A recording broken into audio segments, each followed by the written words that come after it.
I'm gonna get dinner though. Probably at halftime. Carolina. It is homecoming for the Bishops here at Vernon T. Bradley Jr. Stadium. They will take on the 1-3 Methodist Monarchs.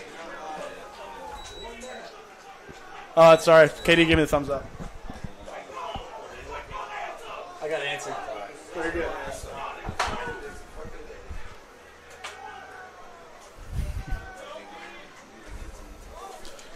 You're straight, bro. Here we go.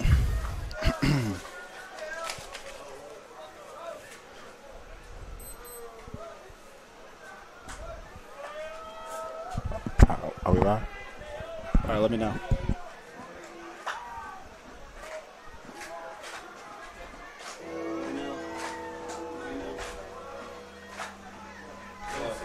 Good. Ladies and gentlemen, welcome to Vernon T. Bradley Jr. Stadium here in Rocky Mount, North Carolina. It is homecoming for the Battling Bishops as they take on the 1-3 Methodist Monarchs. The Bishops 0-4 looking for their first win. They have a couple difference makers. Well, first of all, I'm here with my partner, Tim Carmichael. Tim, how are we feeling today about this game? I'm good, man. How are you? I appreciate the introduction. Just limiting the mistakes for the Bishops today was going to be a key thing. You know, big turnovers and a lot of penalties are things that hold them back from, seeing the big players on the field. Absolutely. Bishops have had a discipline problem, a lot of penalty yards, a lot of sloppy mistakes. Let's see if they can clean that up today, pick up their first win on homecoming. It's packed here at Vernon T. Bradley Jr. Stadium. It is a beautiful night. Let's get a win here. Sure. Methodist get ready to kick the ball off to the Battling Bishops, and here we're underway. Carmelo Bus and Sarion Brown back. That ball's taken to about the 25 before he's taken down, and the Bishops will take over.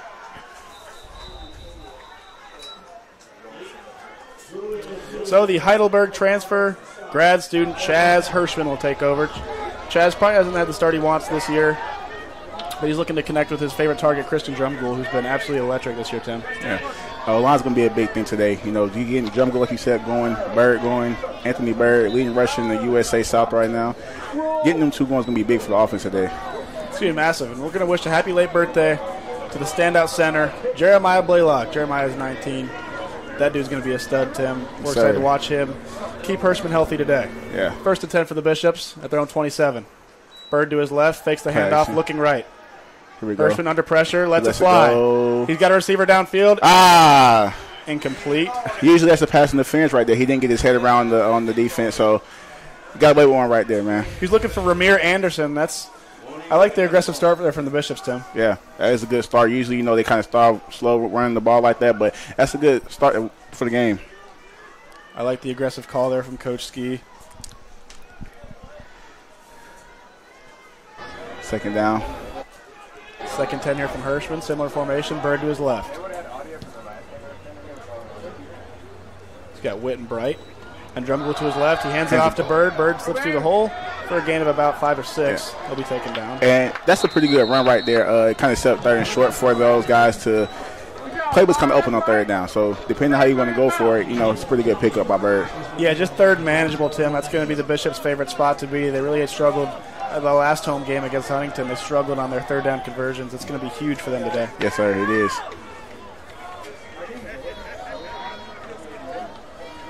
Third and 3 for the Bishops. Ball. Should be on their own 34. 34-yard line. Hirschman with Bird to his right, 2 receivers out left, and Drumgoole to his right.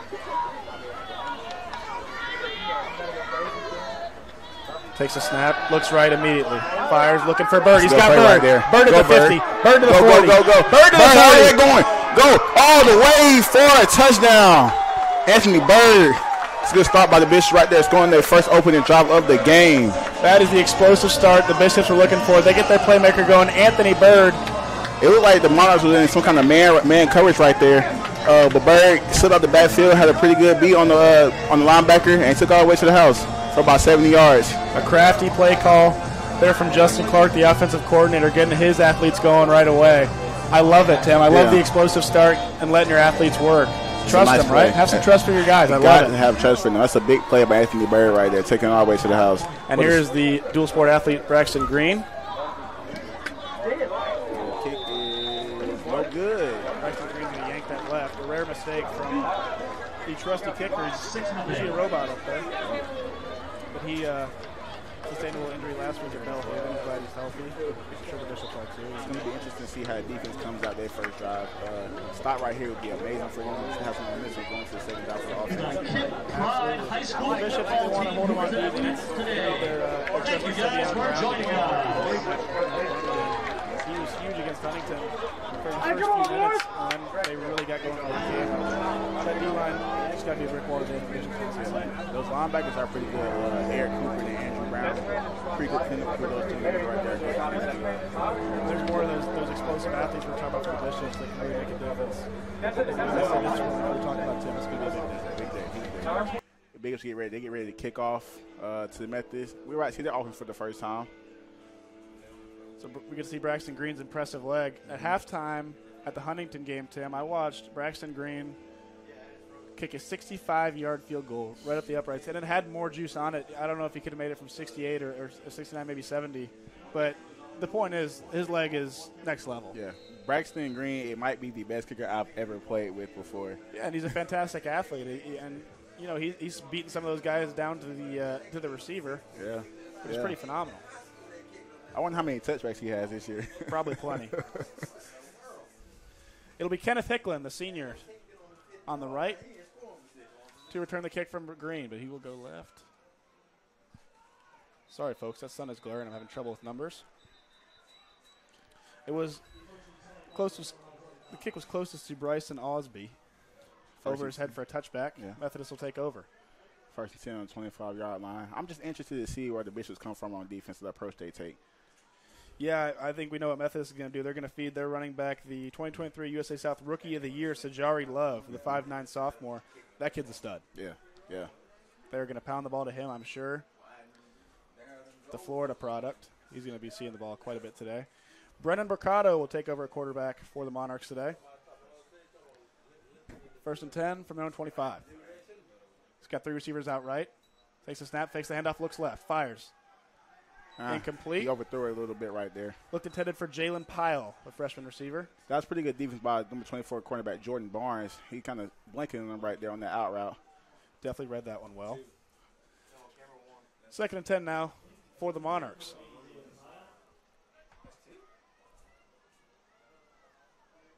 Same formation. 3 receivers out right. Really going, but like I went to a UNCC Charlotte basketball game against App State. I sat front row in the student section. And stuff in that middle. Love's got nothing. It looks like Caleb Kelly helped out. Excuse me. Yeah, it looks like Eric Cooper helped out on that. About loving the sport so much. Yeah. Like, I can go to the biggest school of grace. Yeah. I've always had like I want to give the sport I love just one more shot. Yeah. I sprained my knee again. Yeah. He's having a pretty impressive job to start out so far. He looks strong. Mercado, 2 receivers out right, 1 left. Right. Takes a snap, looks left. Got him. He's pressured. He goes down. Seagrove's right there. Seagrove. Sophomore. For the Bishops by number 25, Aiden Seagrove. Nevin, North Carolina product with a huge takedown. Fourth down now for the Monarchs. That's a really strong start for the Bishops right there. A key stop. They haven't really had that, in recent weeks when it came to third down stop. So that's a really big stop to start the game with. See what the offense can go back out here and do for the next drive. No, and they got Kenneth Shoney ready to punt for the Monarchs. Back to return for the Bishops. Looks like they're going to dig into the bench here. One moment. Bishops already making some changes from last week. Ethan Fay. Punt's going to stop at the 40-yard line. Bishops with some nice field position. Let's see if Hirschman can find Bird again. I'm looking for this to come out. Personal, practical, purpose-driven. Been a trend for the Bishops so far this year, so they need to capitalize here.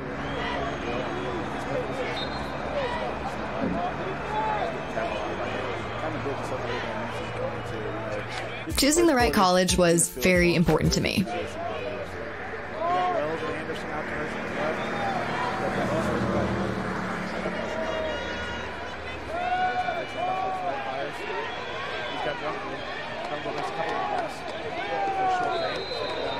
Bishops. Gained about 5 yards right there for Christian Jungle.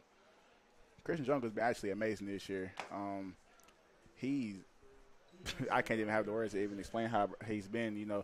5 touchdowns in the season. He's top receiver in the USA South. Him and Chaz Hirschman have just been hooking up amazingly. It's been tough to stop him. Yeah. And even last year as a second-team All-USA South member, as a freshman with 12 yards per reception, that just shows you what he can do after the catch. 50 for Bishop offense. Very emotional.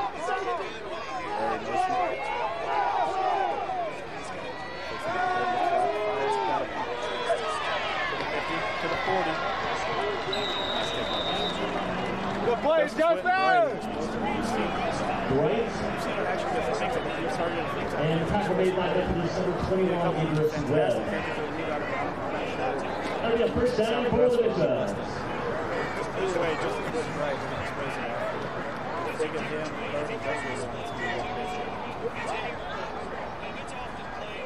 first and 10 from the Monarchs 38. What the?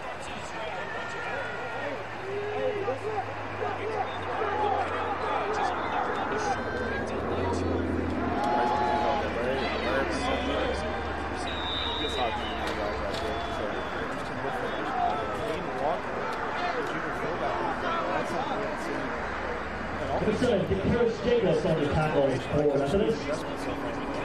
It's 2nd and short.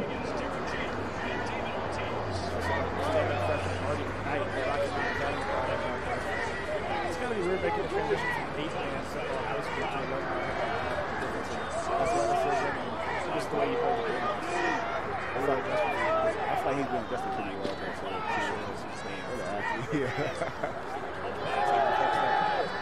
He's got Drummond. Fires. A lot of contact on Drummond. He kind of pulled him from the back. Intended for number 0, That's interference. Leading receiver in the conference. Yeah. None called, and it'll be 3rd down. 30 season from about 30-yard line. Ain't it? Pass interference. Yeah. Oh, Defense. Number 21. 15-yard penalty. Sorry, folks. That flag was thrown in our blind spot. The pass interference was called. Scumble drawing a flag there. He's so dangerous. He's either going to make a play or draw a flag, it seems like. Yeah, every time. This is a rare occasion for us to see. I really appreciate how the Battling Bishops are coming out, really driving down the field. I'm not really showing them mercy right now. They're just playing so fast and aggressive. This is the most aggressive we've seen the Bishop offense tonight. There's not a coincidence they win. Hand off to Bird. He's taken down for a loss of about 2 or 3. A little miscommunication on the O-line right there. Yeah, it's a good sign. It's the first look up in 5 minutes into the first quarter for Bishop's O-line. Very impressive. That's a key. Try to give Hirschman some time to make plays. He's got a good arm. He's got an Also 3 on the play.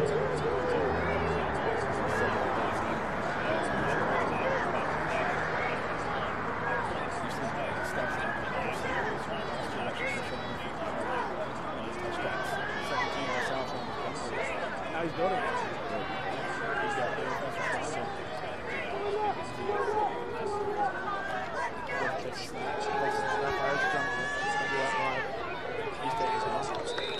Push it downfield, folks. Push it downfield. He's about to go line of scrimmage. You don't want to see you don't want to see a good drive go the way it's based off of mistakes. Mistakes happen in this game, but you build off of some strong drive control.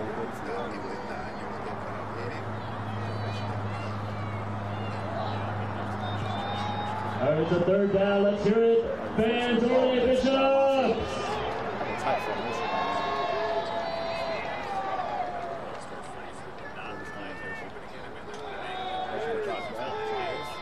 Ooh, what a hit! What? McKnight felt that one.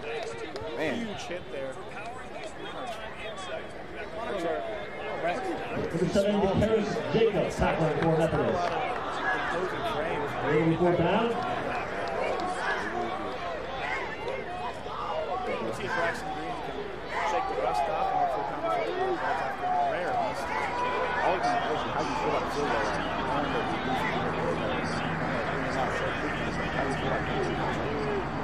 Fourth and 9 is a lot. I'm impressed. Braxton Green.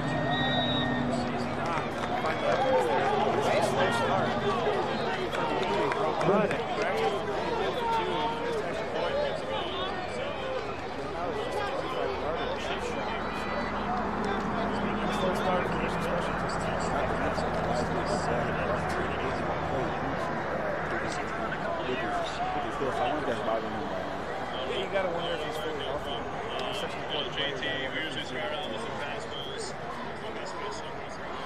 take over. First down and 10, ball on the 15-yard line.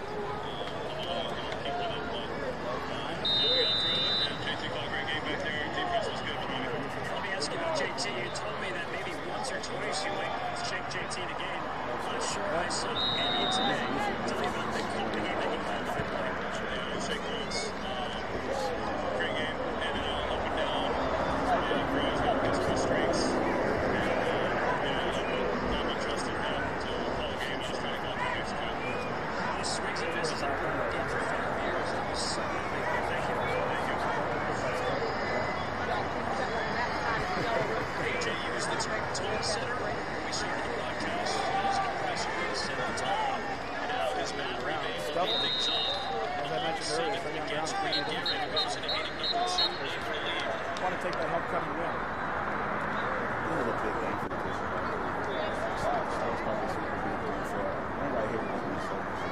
He's Good really now. confident in everything that's going on on the team right now. When you look at that 0-4 team and say how bad it looks, you think back to that Ferrum game, they were just absolutely so many mistakes, and they're so much better than the skill show. This Bishop's team is out. Those are out. Fires complete. That's a good talk about something. I believe it's going to be a first down for the Lions. First catch for Hard Mark plays for Jones. Number 1, Savante Kita making the initial hit. This Bishop team they're really good. They're better with the stat show. Mistakes and just things like that cause them to have the on-field record, but they're a lot better than what they represent. That is such a good feeling as a catcher.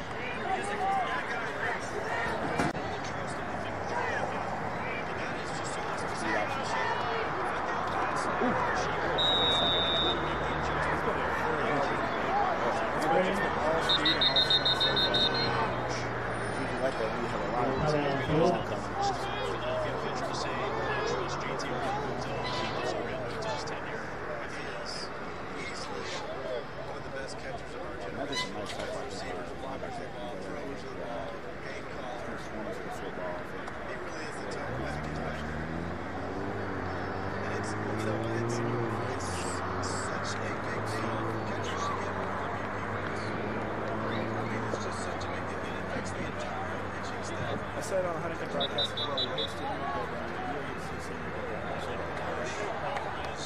Receives that one outside to make the juxtaposition. You got JT Riddle, who's done a guy with a lot of experience, a lot of games called. And on the other side for the Mets, got 22 catching, trying to bang it with his speed. At times a patchwork pitching staff. This Francisco, interesting juxtaposition.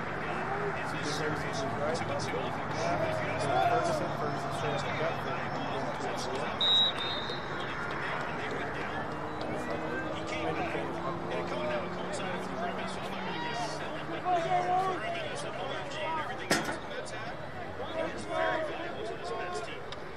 Third and 3 here for the Monarchs.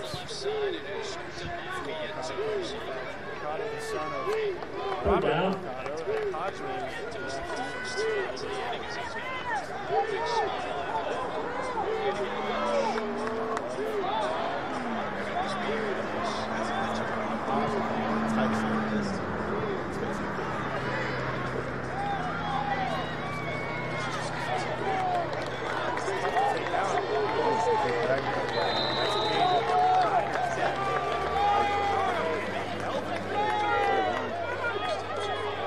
right there for the Bishop defense. It's a short down and distance. You know, 33, you don't have to back up. It's either going to be a quick one or a running play. So you kind of got to stay tight to the line. Not really get in the ground right there. But it's a nice first down by Methodist.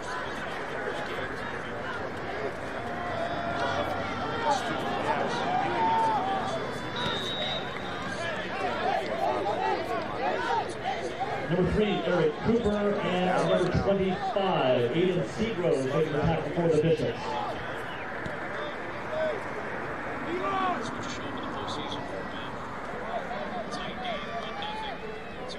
A lot of personnel change for the Bishops. Second and 6 for the Monarchs. Ricardo goes after Ferguson. That was fumbled. Ferguson goes down. The sloppy play for the Monarchs. Good job, Drew! That's one they're not looking forward to in the third quarter. Picked up by number 11, Andrew Brown of the Bishops. every third down.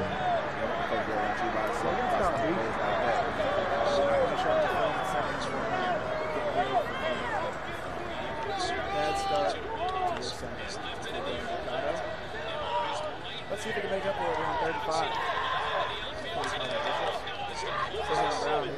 Late personnel change.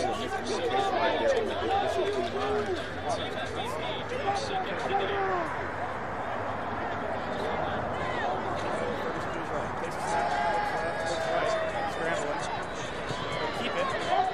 Brennan Mercado makes a few men miss. He gets popped. Brennan Mercado gets absolutely popped. That's my Andrew Brown. That's my physical play right there. That's a nice physical play right there, you know, about the versus defense. At the same time, you know, like I said last time, it's very short. You have to be able to wrap up and make tackles. You can't compress. You can't give too much ground on that because it's short down and distance. First attempt, position 35. Right, bounce back, right, looking for Jones. Doesn't happen. Scrambling right. Has absolutely nobody. Great defense from the Bishops. That's nice defense right there. We got it. We got to get it. He's just going to keep under that.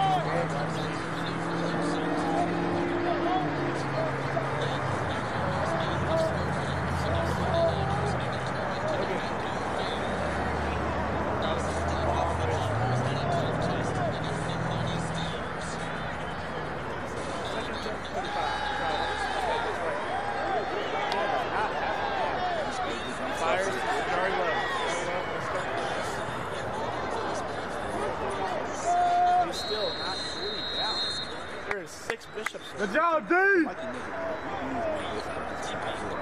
Andrew Brown making the initial hit on that play.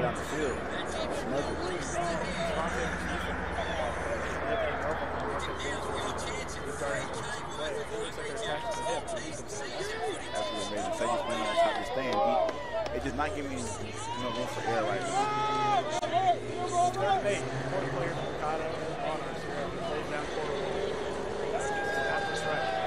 Again, he scrambles and goes left. So he'll take it himself. He's wrapped up and taken in Denmark on the floor. Really good. Jaden Denmark taking the back for the Bishops. It looks like there was some type of zone coverage right there. I seen a drop it right there. They won't be able to no one's coming. I would hate standing there. It is 4th down.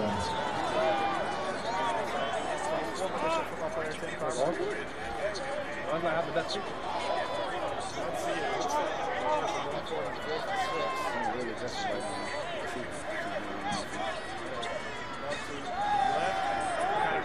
What the heck is that? That's amazing. As long as they're running like that, it's unstoppable. Take over down.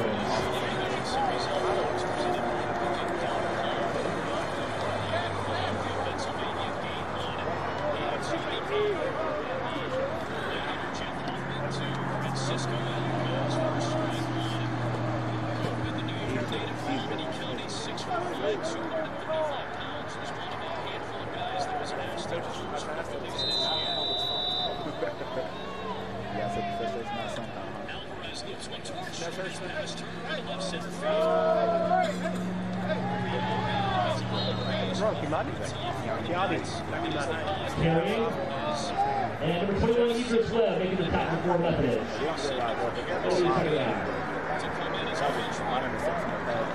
They look really nice just holding that ball down, just allowing about 5 or 6 yards to play.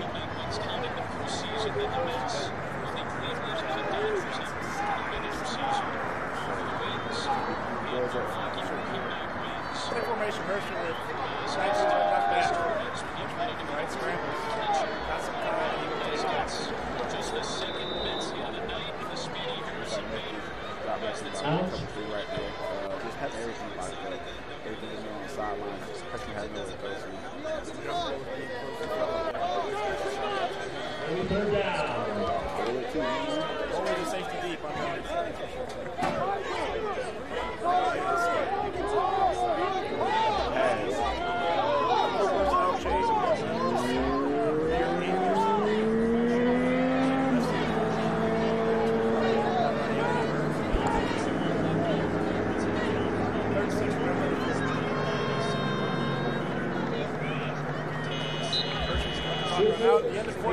first score.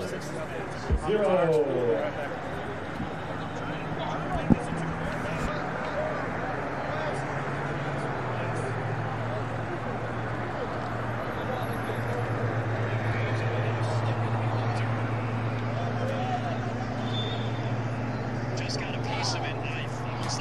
I'd like to announce the winners of our 6th annual Bishop Chili Cook-Off. We had 5 amazing chilies this year, and it was a very hard decision for our 3 judges. A special thanks goes out to all our chili teams for taking the time to make this the best chili cook-off in Bishop history. And a huge shout-out goes to our judges, Marcy Duff, Mike Armbruster, and Dr. Mark Savage. All right, in 3rd place, winning $100, Tim Mosley. In 2nd place, winning $200, Graham Nelson. And our 1st place winner, winning $300, Kim Lebrant. This year, our People's Choice winner, winning $200, is Anthony Hyde. Congratulations to all our competitors, and if you missed out on the judging, you might still be able to get a taste in. Thanks again. Maybe, hopefully the bird's not shaking up a little bit, but, you know, the 3rd drive going on right now. It's been a little slow for them, so hopefully they can pick it up and restart what they had building on for the previous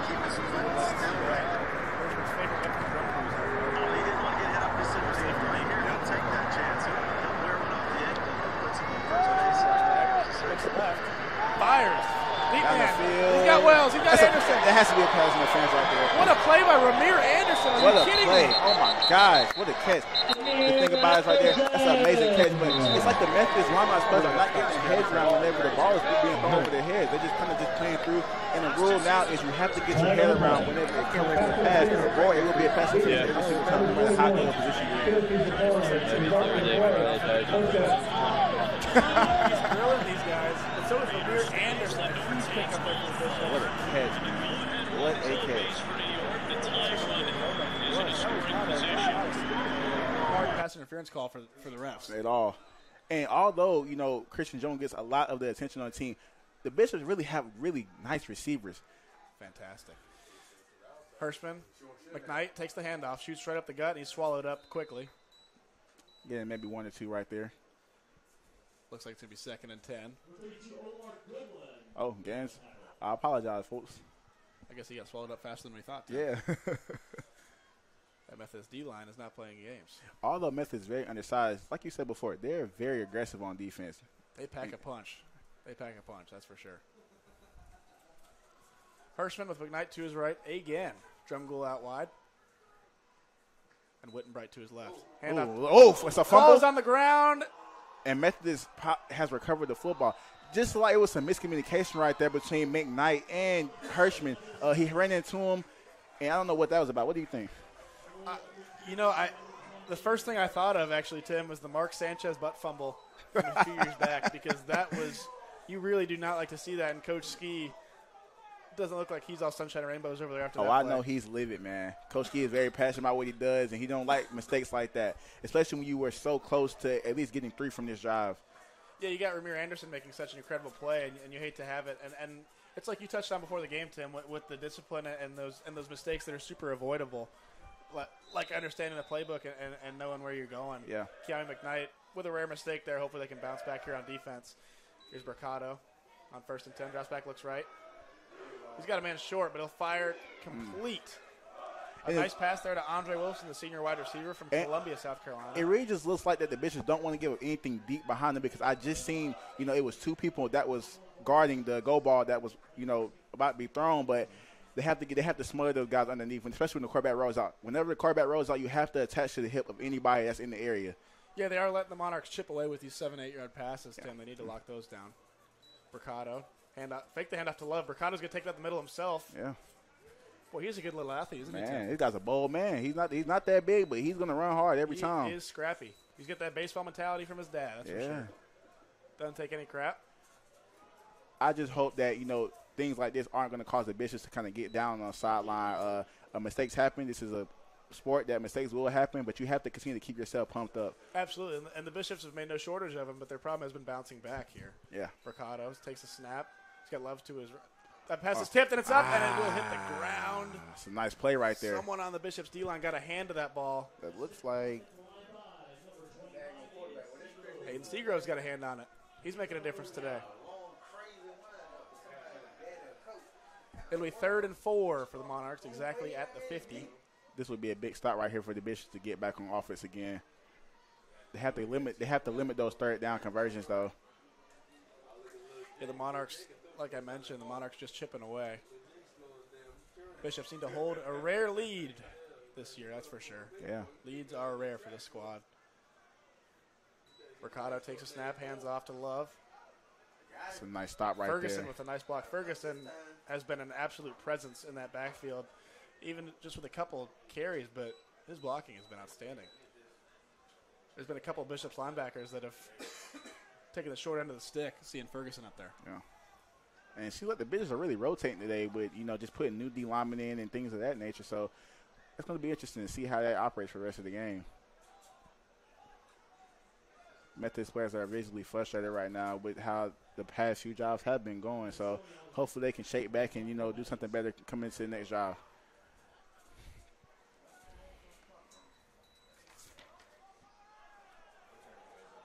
It's up, back to Faye. Faye will fair catch down at about the 6 or 7. That was pretty good that he, returned it like that, because they've had a few special teams issues this year when it comes to all three aspects with punting, kicking, everything. So it was good to see him just catch right there and just field that punt.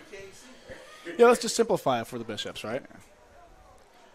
Let's keep that lead. The Bishops out to a great start on offense before that McKnight-Hirschman mistake, which really did look pretty similar to that Mark Sanchez butt fumble, unfortunately. That's a good comparison right there, man.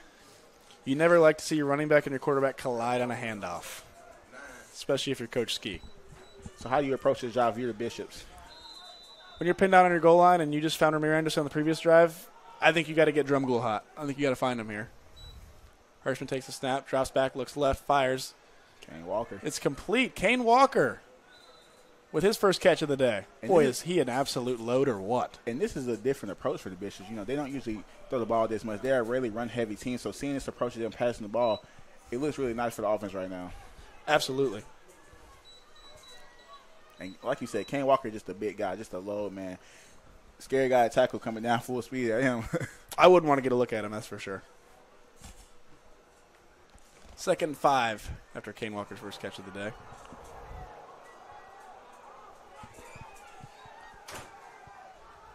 Like Drumgole's in the slot right now. Hirschman with McKnight behind him. Drumgole's in the slot. That's Frank Wells out wide. Hirschman fires across his body. That's short. It's a really difficult throw to try to make all the way back across your body when you're rolling out the opposite way. You want to try to stay that same path that you're going. It's kind of risky throwing a lot of interceptions like that. So it's tough. And if you're Hirschman, you kind of got to know your role, right? Mm-hmm. Very good at throwing when his feet are set, making those deep balls on the less complex routes. He's a good quarterback when he's just playing his game. But let's not make those Mahomes-esque cross the body on the run throws. Yes, sir. Let's see if he sticks to his game here on 3rd and 5 from his own 14 with McKnight to his right. Ramir Anderson in the slot. And Wittenbright out wide right. Hirschman drops back. Under pressure, and he is taken down inside the Bishops' 5. So Braxton Green is going to need to come in huge here on special teams. But Hirschman took a little too long. The Bishops' O-line, not their sharpest drive of the day. Yeah. And it's 4th and 5, the Bishops will punt. And like I said before, I just don't want this team to get down because, this is a game of mistakes. But you have to limit those mistakes in order to score points. In order to have productive drives, you have to limit those mistakes. This is the first half still. They're still up. Defense is still stalling out. So hopefully the offense can come back out here and just put some points on the board next drive. An absolute bomb from Braxton Green. And he muffed it. Muffed it at the 40. And that's a nice tackle right there. Wesleyan special teams what stepping a play. up. What a play. Malachi Washington, the freshman from Myrtle Beach. That is a play right there. Dirty Myrtle with a dirty tackle. Dirty, nasty tackle.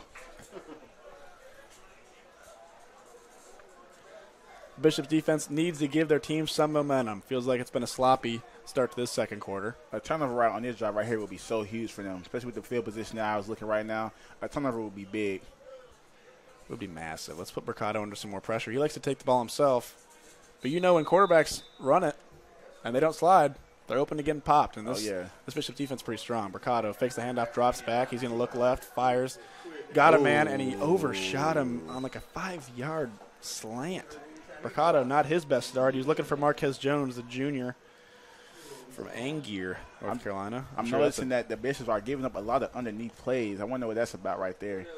It's like they're really not trying to give up any deep passes. So I wonder if in film this week they really was emphasizing giving the deep ball, but it's allowing a lot of opportunities for underneath catches to be made, which will add more yards up during the drives. Correct. Mercado takes the snap. He's got C.J. Ferguson, the big unit, who takes it for a first down and some more. What a run right there, man. That is a nice run for the first down. He was taken down swiftly by Batiste Manuel, the freshman from Charlotte. And this Methodist team is just not going to back down from anybody. No matter how undersized they may seem, it's a dogfight right now. This is similar to that Huntington game, Tim. There's a lot of athletes on the field, and their explosiveness is definitely showing through. As Mercado's going to hand out to Ferguson again. It's a gang tackle right there. Boy, there is 6 or 7 Bishops on him. It's still hard to take C.J. Ferguson down. Man. That's that 6'2", 210 frame. What are they feeding him in Statesville, North Carolina? You tell me, Kyle.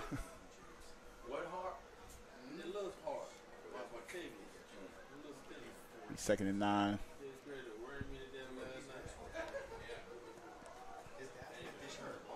Second and 9 on about. Looks like on the 48. About 48 for the bit. Yeah. Mercado with Ferguson behind him again. Got a fullback in play this time. Can't get a number on him. Mercado takes the snap to Ferguson. He is taken down. Right, and just Eric Cooper, man. I'm telling you, him and Andrew Brown, these past few weeks on this team, they just have been dominating in the middle. You know, just not giving them anything. Eric Cooper's been a nightmare. Yeah, man. He has been an absolute nightmare. The guy's fearless. You do not want to be the fullback that gets tasked with blocking him. Ooh. Put in once a quarter to try to block Eric Cooper. I'm taking him one-on-one every time in that hole, man. You could not pay me enough, Tim. Yes, sir. So how do you approach this down for Methodist with being 39 right now, but you're in plus territory? You know, I don't know Mercado super well, but watching him throw in warm-ups, I'm going to let it. I'd let it. You know, let him be creative here, and it looks like they are. But he's pressured, and he will take it himself. He will not get to the marker. That guy's aggressive, man. He heard Eric Cooper's footsteps, and he decided to make a business decision. Yeah. I'm just noticing that they're really emphasizing on the Monarchs, the 4 verts, and it's showing that the Bishops are not going to give up the deep ball. So I don't know what Methodist is going to do when it comes to passing the football, because it looks like they love shots down the field, and the Bishops is not going for that today. No, I mean, both teams, I'd like to see the adjustment, maybe some shorter passes. All the athletes are good enough to create separation early. Why not hit them on some 7 or 8 yard slants and just chip away? Yeah, and that will force the Bishops to have to come up. That may open up the window for those deep shots to come later in the game. But if you're showing your hand too early, it's just not going to work for you. Absolutely. The punt there from Shaney, the junior. It'll bounce down and take a favorable Methodist bounce down to about the 1. That's a nice punt right there by that punter, man. A little golf celebration there from Shaney. And in that uniform, he looks more like a golfer than a football player, Tim. Yeah, 100%, man. But kickers are athletes, too. Got to show your respect. Got to show your respect to him, Kyle. Not too much, though. Oh, man. 1st and 10, 99 yards to go for the Bishops. So now the question comes in for the Bishops is, how do you approach this drive? You've been trying to throw the ball a lot these past few drives, but now that you're on the 1, I'm pretty sure Methodist is already thinking that they're going to try to pound the rock down the middle. So they're probably going to bring everybody up. You got to find your guy from Rose Hill, Anthony Bird. I mean, he explodes in the first drive, and he's been dead silent ever since. He hasn't even been on the field too much. Yeah, and I wonder if Bird is okay. You know, I've seen this is the 3rd week. Carmelo Best is back there right now, so hopefully Anthony Bird is okay. They can come back here and give him a spark for their offense. Wittenbright in motion. Hirschman takes a snap, hand off to the fullback. Gain of maybe 1 or 2. Boy, it looked like he got folded in half like a piece of paper by that Methodist defensive line. Methodist is really surprising me right now. You know, I came into the game kind of doubting them a little bit and seeing their size, but it's like these guys are actually dogs right now. No, that was one of your first comments, Tim. We saw them warming up, and they are undersized. That's true. You were right. But they are definitely not lacking any strength. At all. a bunch of fire hydrants on defense for the Monarchs. Hirschman with Best to his right, Drumgoole out wide. He's got Wells to his left. Takes the snap, fakes the handoff, looks left, fires. He's got Wells. What a fantastic break up there. And, I just noticed on the far right here, Drumgoole is actually being double-teamed by a high safety in the corner. They're playing inside out. The corner's playing outside of while the safety's playing inside, so that man has no room to do anything right now. How about the hometown kid, Dominic Hyman, going Superman to make a play? Yeah, that's a nice athletic play right there. That is fantastic. I just wonder how they're going to get the ball to Christian Jonger right now with him just being blanketed by two people. I mean, it's just hard to do that. I think you throw up a prayer, to be honest. Drumgoole's that good. I think you can just throw it up and assume he's going to beat a couple guys. Yeah. Or maybe they just take Methodist strategy and give him on some slants and stuff like that, like you said, right, Kyle? I'm no genius. Snap to Hirschman, fakes the handoff, looks left. And here he is. Fires a deep ball. There's absolutely nobody there. This is a miscommunication right there. Drumgoole ran a comeback while Chaz Hirschman was throwing the deep ball. So I wonder what that was about. I mean, that was that's not even an overthrow. That's just like you said, that's a missed route. That's a missed play call there by either Hirschman or Drumgoole. And with it being 4 up down right now, the Bishops have been stalling out for these past 2 drives. They came out guns blazing, just so aggressive, and now everything's just slowing down for them. Hopefully they can bounce back next drive and just continue to fight, on both sides of the football. Yeah, you don't like to have 7 or 8 yards of total offense in your last 2 drives, Tim. And you like to get Braxton Green hot as well. Yeah. Try to kick some of those field goals.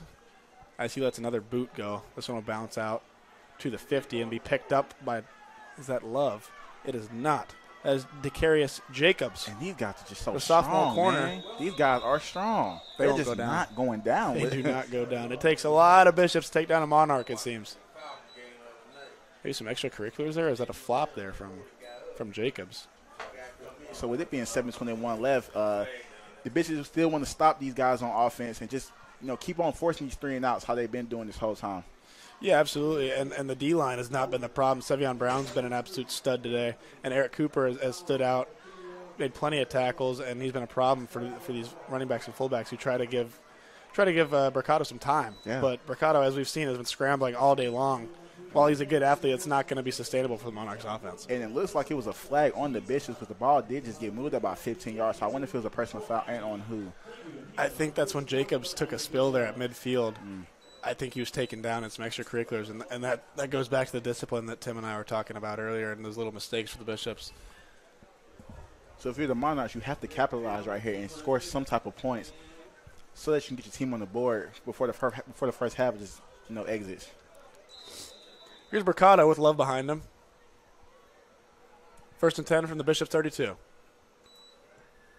Hands off to Love. Love shoots the gap, makes a few men miss. He either picked up the first down or got mighty close. Yeah. Now, did I make a mistake? Were the Monarchs moved back right there, or did I make a mistake when it came to, No, I think Wesleyan, I'm not sure what. Yeah, because I'm not sure what's going on. I don't know what the change was. What's going on with the change? I think the referees are keeping secrets from us, folks. Maybe it's me. Maybe it's me. I think it'll be 2nd and short for the Monarchs following this Bishops timeout. I think the Bishops are trying to stop the bleeding. And that's a good timeout right there for the Bishops. They've been kind of getting gashed a little bit when it came to that. So hopefully, they come out this play and just dominate. I've been pleased with Coach Ski so far, but I would like to see him utilize Drumgoole and Bird. I mean, what is up with Bird? I really hope he's healthy. Yeah. An explosive touchdown on that first drive, and he's been dead silent. Yeah. So 2nd and 2 on the 24-yard line for the Monarchs.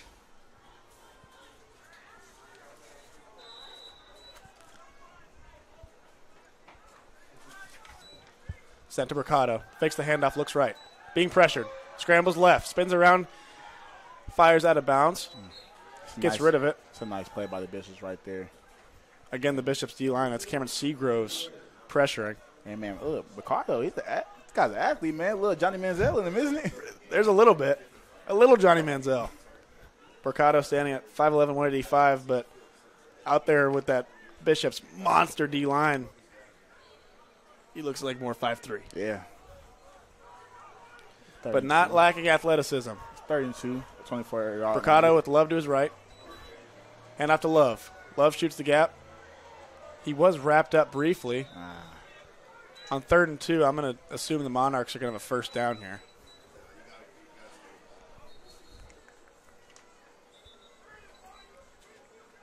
And this is like DJ Helmets came off, so now he has to come off the field for a play. That was a gain of 4. 1st and 10 on the Bishop's 20 for the Monarchs now. They got Marquez Jones out right. Then when Harper, a substitute, comes in on that D-line right there. They got Jalen Pyle, the freshman, out left. Mercado, handoff to Love. Love's got room. Makes a man miss. And it looked like this, the Bishop's defense is really heavy on that zone coverage right now. They're not really being too aggressive when it comes to blitzing or playing any kind of man. They don't want to give anything behind them, so they're going to stay in that zone for a while. And I wonder how long it's going to last for. 6:17 and counting to go here in the second quarter. Bishop still have 6 here, looking for a stop. Mercado, handoff to Love. Love going out wide. He is wrapped up and not taken down. He makes both men miss. He's going the opposite way of the field. Here goes Love. Love's got room. Hey, that's an athletic play right there, man, because that was supposed to be swallowed up for about a 7-yard loss, but his strength keeps him up, and he keeps going, trucking. Tim, Sajari Love just ran 30 yards for a 4-yard gain.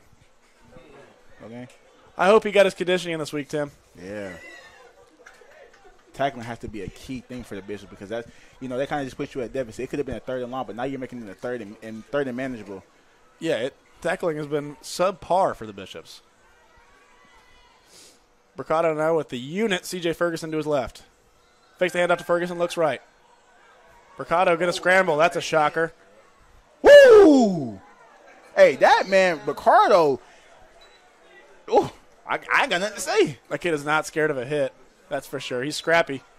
And who's that down right there on the far side of the field for the Bishops? Like that, Sevion Brown just getting a breather. Oh, Sevion Brown. Hopefully Sevion is okay. Hopefully that was just a clumsy fall. I hope he's good. That's a huge loss for the Bishops if not. Mercado, man, that guy is aggressive. 1st and goal for the Monarchs. Mercado with Ferguson to his right. Marquez Jones lined up right as well. Takes a snap. Pitch to C.J. Ferguson. Ferguson swallowed up for a loss. That's a nice tackle right there. Look, nice game tackle by the Bishops right there.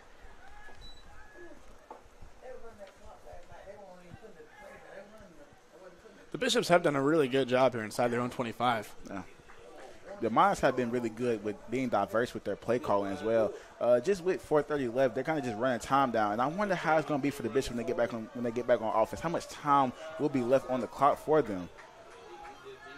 And you got to assume this is going to be some sort of handoff or short pass. And it's handoff to Ferguson. Ferguson's got a little bit of room, but he's swallowed up. Short gain. It seems like things are working right now for the Monarchs. Just kind of taking it slow. 3rd and goal. They got 6 to go. Little personnel change. They're going to put Anthony Melvin out there. Try to make something happen. Melvin, Baldwin, Pyle, and Jones are all out wide here. With Mercado's lack of throwing so far, I'd be surprised if they do it now on 3rd and goal. Mercado, there's whistles. Look like he's finna try to take it for a read option. Timeout.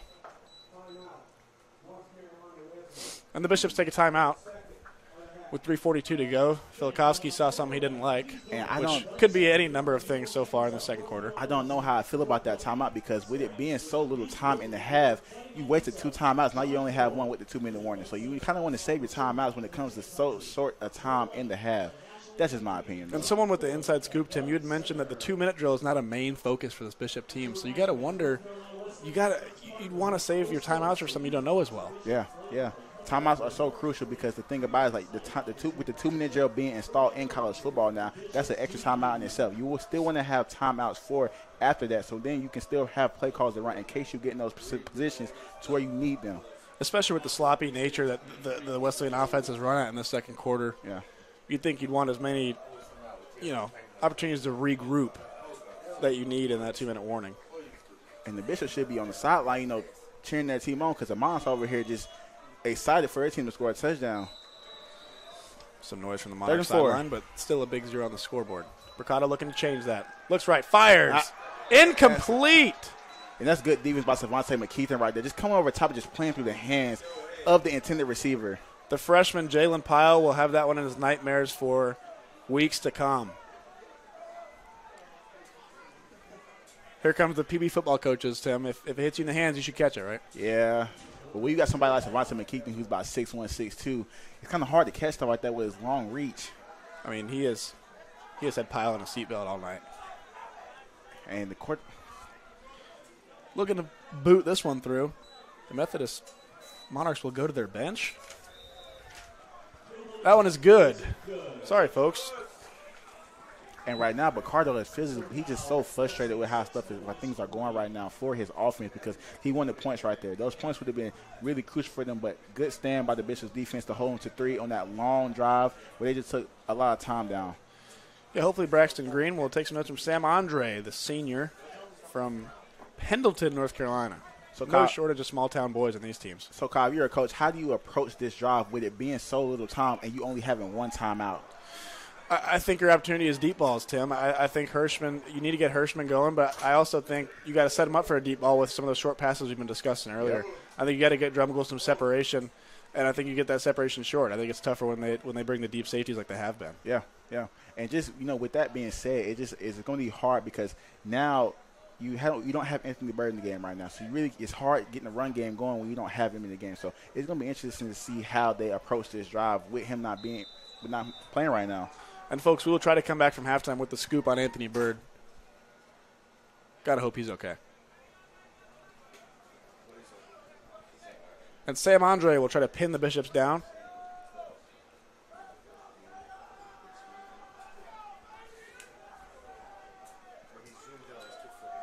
Andre lets it fly. Okay. Sarion Wilson is deep. That's a nice tackle. Not a bad return there. Wilson showed a little explosion. And the Monarch sideline, I don't think has ever seen a tackle before. And there's a flag on the play right now. I wonder if it's a false start.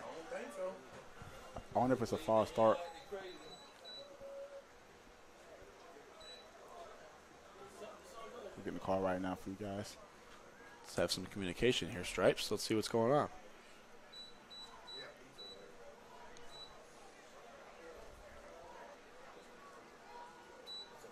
And that's an offsides. So my mistake, folks. It was not a false start. It was an offsides.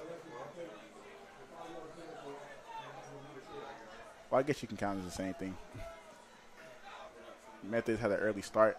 It's just where the flag was. It really wasn't in the back. It was right here where the kickoff was. So it only was obvious that they started early. They're getting a little too aggressive. Hey, don't give these athletes for the Bishop another chance to take one back. They exchanged personnel. It's McKnight and Best back there. Let's see if one of them can make something happen and give Hirschman something to work with. With just 3.5 minutes left in the second. Field position is going to be key right here. Field position is going to be really key right here. Sam Andre got some free reps in there. I want to see Carmelo Best work. That kid is an absolutely outstanding athlete. Yes, sir. And he hasn't really got his chance to shine tonight. I see the Bishops are probably up maybe 10 yards from the goal line, so it shows that the Methodist kicker doesn't really have a leg on him. Sam Andre puts his all into that one. Yeah. He'll be caught at about the 15. It's Kiami McKnight. Kiami McKnight's got a hold. Woo! And he pancakes. Dude just gets trucked. Tyler Jackson just found out who Kiami McKnight is. Yeah, brother got put on his backside right there. Send a little message there for the Bishops. I love it. It's not a bad return either. And Sarion Wilson's outstanding, but Kiami McKnight, if you want to send a message, you send him out there. Yeah, you got a little more juice in that, my boy. That's a strong athlete. Hirschman's going to take over at his own 31. This is a key drive for the Bishops right here, a key drive. Since they started out with the football, they want to get points on the board on this drive. Hirschman takes a snap, hand off to Bess. What a run. Bess with a great carry. It's a nice run right there. Gain of 8 or 9. And I'm glad I had mentioned that previously. I'd love to see Bess work. He's such a good athlete.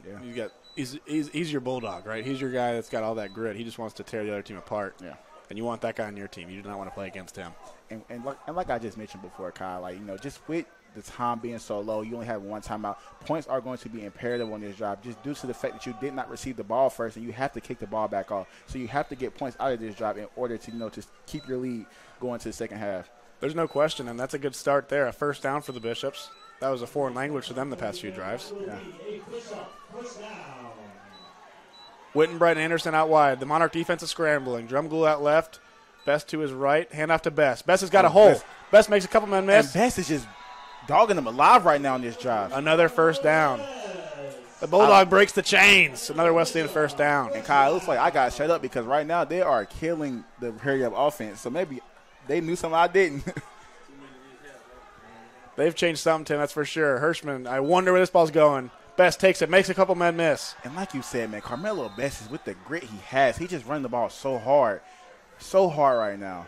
And the best way I can describe him is just slippery. I mean, he just looks like he's sliding through this Monarch defense like it's no problem. So now you have the 2-minute drill. You have the 2-minute warning coming up. So with one timeout, they're in great field position, to get points out of their drive with a timeout to go. So that's amazing how the offense have just worked just now. And the Monarch coaching staff doesn't really look upset. They're like, I think we just got Carmelo Best, boys. We just got to figure this out. Yeah. That's a good point to make right there. So how do you go about this, Kyle? Do you keep feeding Best, or do you switch it up and you try to score right now? You don't overthink it, Tim. Yeah. Carmelo Best is kind of in beast mode right now, and you feed that kid the rock. Yeah, dude has X Factor on. That's the closest thing they can get to Anthony Bird right now. Hopefully he's okay over there on that sideline. We haven't seen him since the first drive. You hope so, and I really can't even spot him from over here in our press box. Yeah. So I really hope Bird's okay. That's on all accounts, not only a great player, but a great member of the North Carolina Wesleyan community. 2 minutes left in the half. It's 2 minutes left in this half.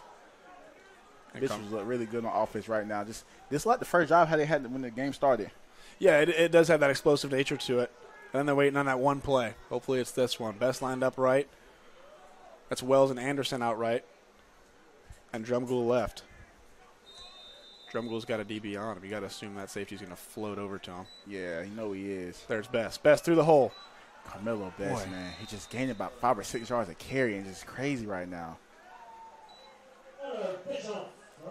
They have to get on the ball. I mean, his motor's just a little bit different. Yeah. His motor's just a little bit different. Best will not be stopped. And the thing about it is, like, it's a great – well, I'll hold that comment.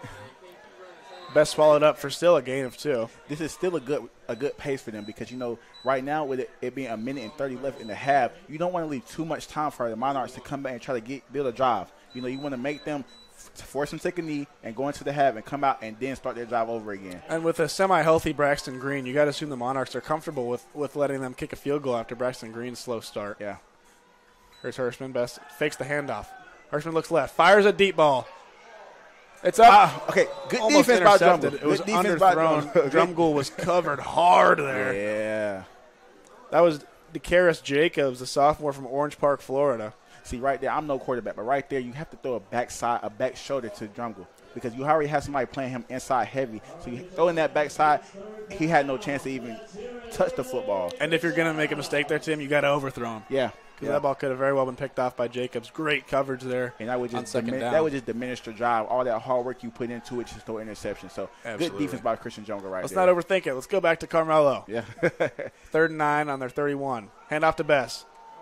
Best tried to go right up the gut, and he swallowed up. It's going to be 4th and around 8. Man.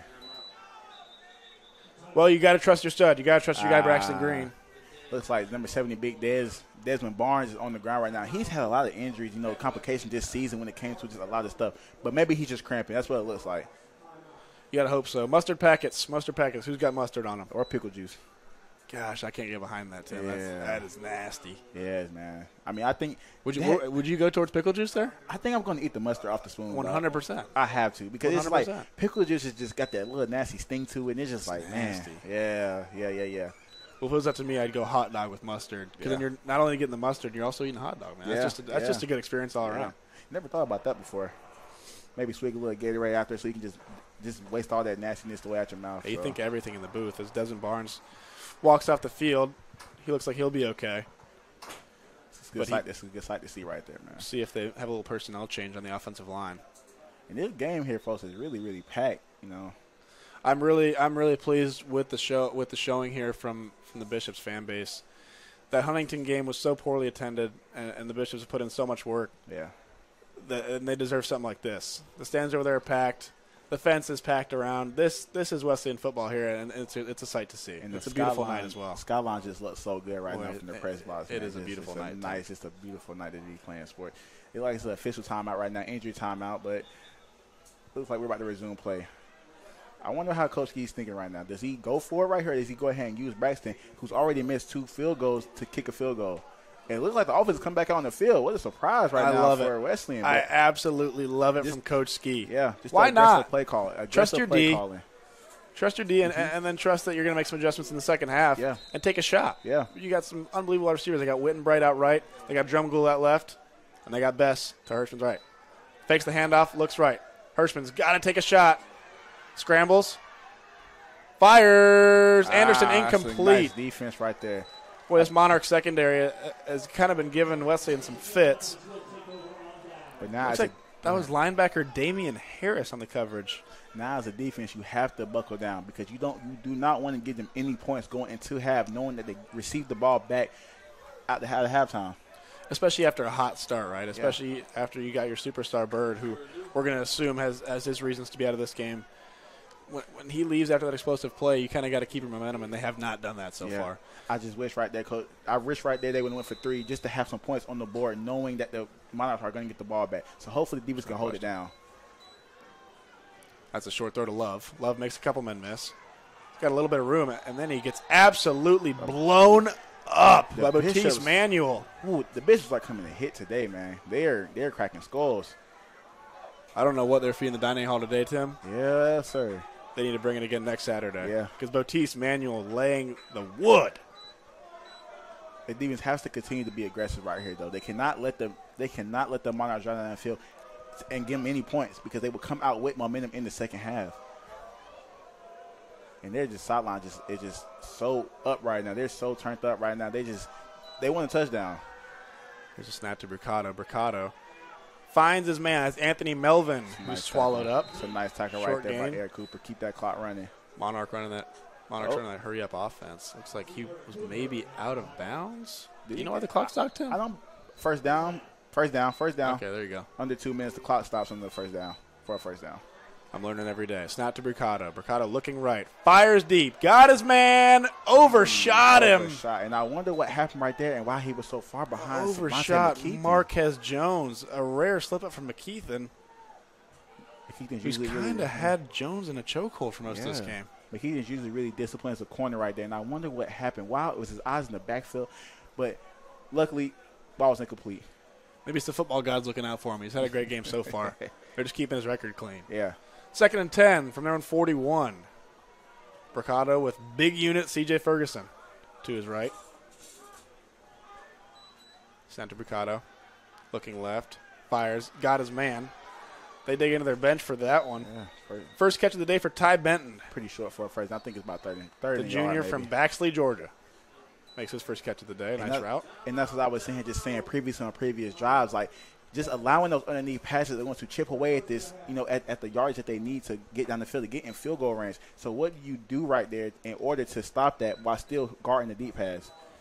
It's a tough call, and the Wesleyan defense has to make an adjustment here during this timeout. 23 seconds to go. A 6-3 lead for the Bishops. Couldn't be a better night, as we touched on earlier. This is, we couldn't be having any more fun. Yeah. Starting short right here. Bishops want to get a stop right here. But I'm pretty sure the Monarchs probably would go for you. You think they'll go for it on 4th down? With them not being in plus territory. They're still on their side of the field. That would be some soft stuff if they do not go for it. It's 3rd and 2 right now. They couldn't be any more than 4th and 5. I'd be disappointed. Football, at the end of the day, is entertainment. Let's make some gutsy calls. There's 23 seconds left. Well, I won't get mad at the coach yet. It's still 3rd down. Bricado's got Ferguson to his right. Takes the snap, looks left. Fires. That's a catch. That is complete. What a catch by Anthony Melvin. Did he get his feet down? And looks like right now, the Bishops are in some sort of cover too. Oh, he was out of bounds. Oh. Anthony Melvin did not practice his toe tap Tuesdays. And it looks like right now, you know, the Bishops are in some sort of cover too. I seen the corner right there, number 24, Jordan Barnes, coming down and playing that out route, but the safety got over top of the wheel. So it looks like they're just trying to play the sidelines right now and eliminate those drag routes and things of that sort. And now they're going to punt. So, gosh, I'm disappointed. I'm not going to lie to you. I'm disappointed. How do you not trust your defense after they shut down the Bishops so easily for this past quarter? And if I'm take a shot. Yeah, you have to. You have to. And if I'm Coach Ski right here after this point, I'm taking a knee and I'm going into the half with the lead. Nothing crazy. No, you don't mess around here. But if you're the Monarchs, you're down 3, even a sloppy half. Look for some momentum. Yeah. Take a shot. Yeah. It ain't going to hurt you. Well, I'm not a head football coach for a reason. Should be. It's a nice call right there. There's some delay of game there from the Monarch offense. Back to punt is Shoney. He's had a busy day. From their own 44. Just wants to pin the Bishops and go into the half down 3. Oh, Jaden Denmark nearly blocked that punt. He was a fingernail from that ball. And Faye with a questionable choice there. And with 11 seconds left, I don't see them running any type of play. I really see them just taking a knee and just going to the half. Making some changes is coming out right now because it is 6-3. So if you're Methodist, how do you next have knowing that you're seeing what worked and what didn't work? Kyle? That's a tough one for me. Coach Ski, I've never guessed right what their adjustments are going to be, and my cold streak would probably continue. So I just think the Wesleyan Bishops need to make some adjustments on offense, like feeding Carmelo Best the freaking football. Yeah. Because he looked like a dog. I really just wish that on that last drive, on that 4th and 9, that he would have trusted Braxton Green and got the points instead of going for it on 4th and 9 because you were in good position to kick a field goal. I mean, I think his record's like 51 yards, is it not? He's got a cannon. That's all you need to say, and you got to assume he'll have some trust. He'll be out here working at halftime, I'm sure. Yeah. But we go to the half. The Bishops up 6-3 on homecoming night. We will go to break. We'll be back in a bit.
Folks, welcome back to Vernon T. Bradley Jr. Stadium for the second half of the Bishops and the Monarchs. Wesleyan with a minuscule 3-point lead, 6-3 at the start of quarter 3. A slow offensive half there. Wesleyan with 8 first downs. That's misleading, though. They were 16 rushes for 40 yards, 136 passing yards. Just, Tim, not really the start the Bishops were looking for. They want to get Chaz Hirschman hot, and, we couldn't find anything about Anthony Bird, unfortunately. But, Tim, what adjustments are you looking for these wideouts to really create separation for the Bishops? You just have to get open, man. Like, you just have to. The run game really worked with Carmelo Best that first half towards the end of it, but in order to make big plays, you have to get open. Just have to. Yeah, we would really like to see Carmelo Best get absolutely fed here in the second half. He was kind of a menace on those couple drives that he was used. And you'd also really like to see Hirschman kind of dial it in when it comes to his distance control, and like to see Braxton Green get hot as well. I tried to go find out some information about Anthony Bird, just saying he has a few complications with injury, so hopefully we see him come back second half. Braxton Green with a bomb. Way over the head. That's the Brax we know. Of Marquez Jones into the back of the end zone. The Monarchs take over from their own 25. That was more the Braxton Green that we know and appreciate here. That cannon for a leg. And he's got a pretty good arm. He's a baseball player here at North Carolina Wesleyan. And he can swing it. First drive on defense for the Bishops. They had a pretty good first half on defense. Didn't allow any points beside that one field goal. Hopefully they shut him out this drive, with it being a start second half. Brennan Mercado, after 30 rushing yards in that first half, pretty quietly.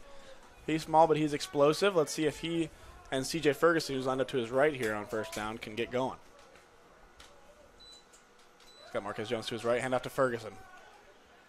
Ferguson just runs through a couple of Bishops. And the Bishops have really been minimizing that run game today. It's been pretty decent, besides a few mishaps and things of that nature. But they've been really stopping that run game that the Monarchs have been trying to produce since the first half. And I think it's incredible that C.J. Ferguson, strength-wise, has matched up with the D-line of the Bishops. They really have a tough time taking them down, even the big bodies like Brown and Seagroves. Yeah. Mercado with Ferguson to his left. Hand off to Ferguson. Ferguson's got a little room. Back right there. It's a pretty good run. Boy, is he strong. That'll be a first down for the Monarchs, it looks like. And that was a nice cut that right there by Ferguson. Just a nice run. He has a low center of gravity. He's a big guy, so. Pardon me, 3rd and 1. 3rd and short. A nice stop there for the Bishops. Let's get a quick 3 and out. One more stop for the Bishops. Get off the field right here. Mercado, Ferguson going to into his right with Marquez Jones, wide out right. Hand off to Ferguson. Just another run for Ferguson right there. Like, this guy's he's one of those guys, you don't want to hit him all day long. That's a bulldog. That's a bulldog, Tim. You really do not want to see him in that backfield too much more. Hopefully they change personnel, get him a little rest. But C.J. Ferguson does not look rattled. At all. Now he's like run the hair offense a little bit. So let's see how that goes for the Bishops. And that's a nice stop right there. He just will not Ferguson go down. still manages to get to the line of scrimmage. He just won't go down. That's one of those guys, man, after the game keeps going on you, the more tired you get, the less you want to see somebody like that. It seems like he's got reverse conditioning. He's got plenty of energy. Plenty. Second down, 9-41-yard line for the Monarchs. Like they have trips right. They're going to isolate Jalen Pyle out left, the freshman. Mercado drops back, looks left, fires, complete. And still, just that drop-off pass. They're not going – I wonder if that's going to be a flag right there for a late hit out of bounds. Anthony Melvin got smoked, and they will not call it. But his first catch of the half. Like I was saying, Kyle, just that little dump-off right there is going to continue to hurt the Bishops if they don't do something about it, because they're picking up 9 to 10 yards every drive. Every time they throw the little dump-off. And not only should they make a defensive adjustment, they should make an offensive adjustment and copy it. It works. Yeah. Mercado with Ferguson behind him. Throw out receivers out. Fires complete to Baldwin. It's a nice tackle by McKeithen right there. What a tackle. Savante McKeithen. You do not want to be alone with him. Good job tracking that football, Savante. But just, like I said, just that dump off, man, it's going to hurt them. The linebackers have to stop getting so much depth when it comes to that. Or whoever the outside linebacker is, they have to pass that off to the next person every single time and kind of just come down on it, because they're not going to throw the ball deep. It's been shown for the first half. Maybe they're trying to learn to sleep and just get them to bite, but right now it's not looking like they're going to do that. No, and Mercado is not taking the shots. Fakes the handoff, and there's that speed. gain of 5 or 6 for Mercado. He is not afraid to take hits, and that's been apparent with Mercado. He looks feisty out there. Yeah, I'm telling you, man, that's like a little Johnny Manziel right there. There you go. Definitely little.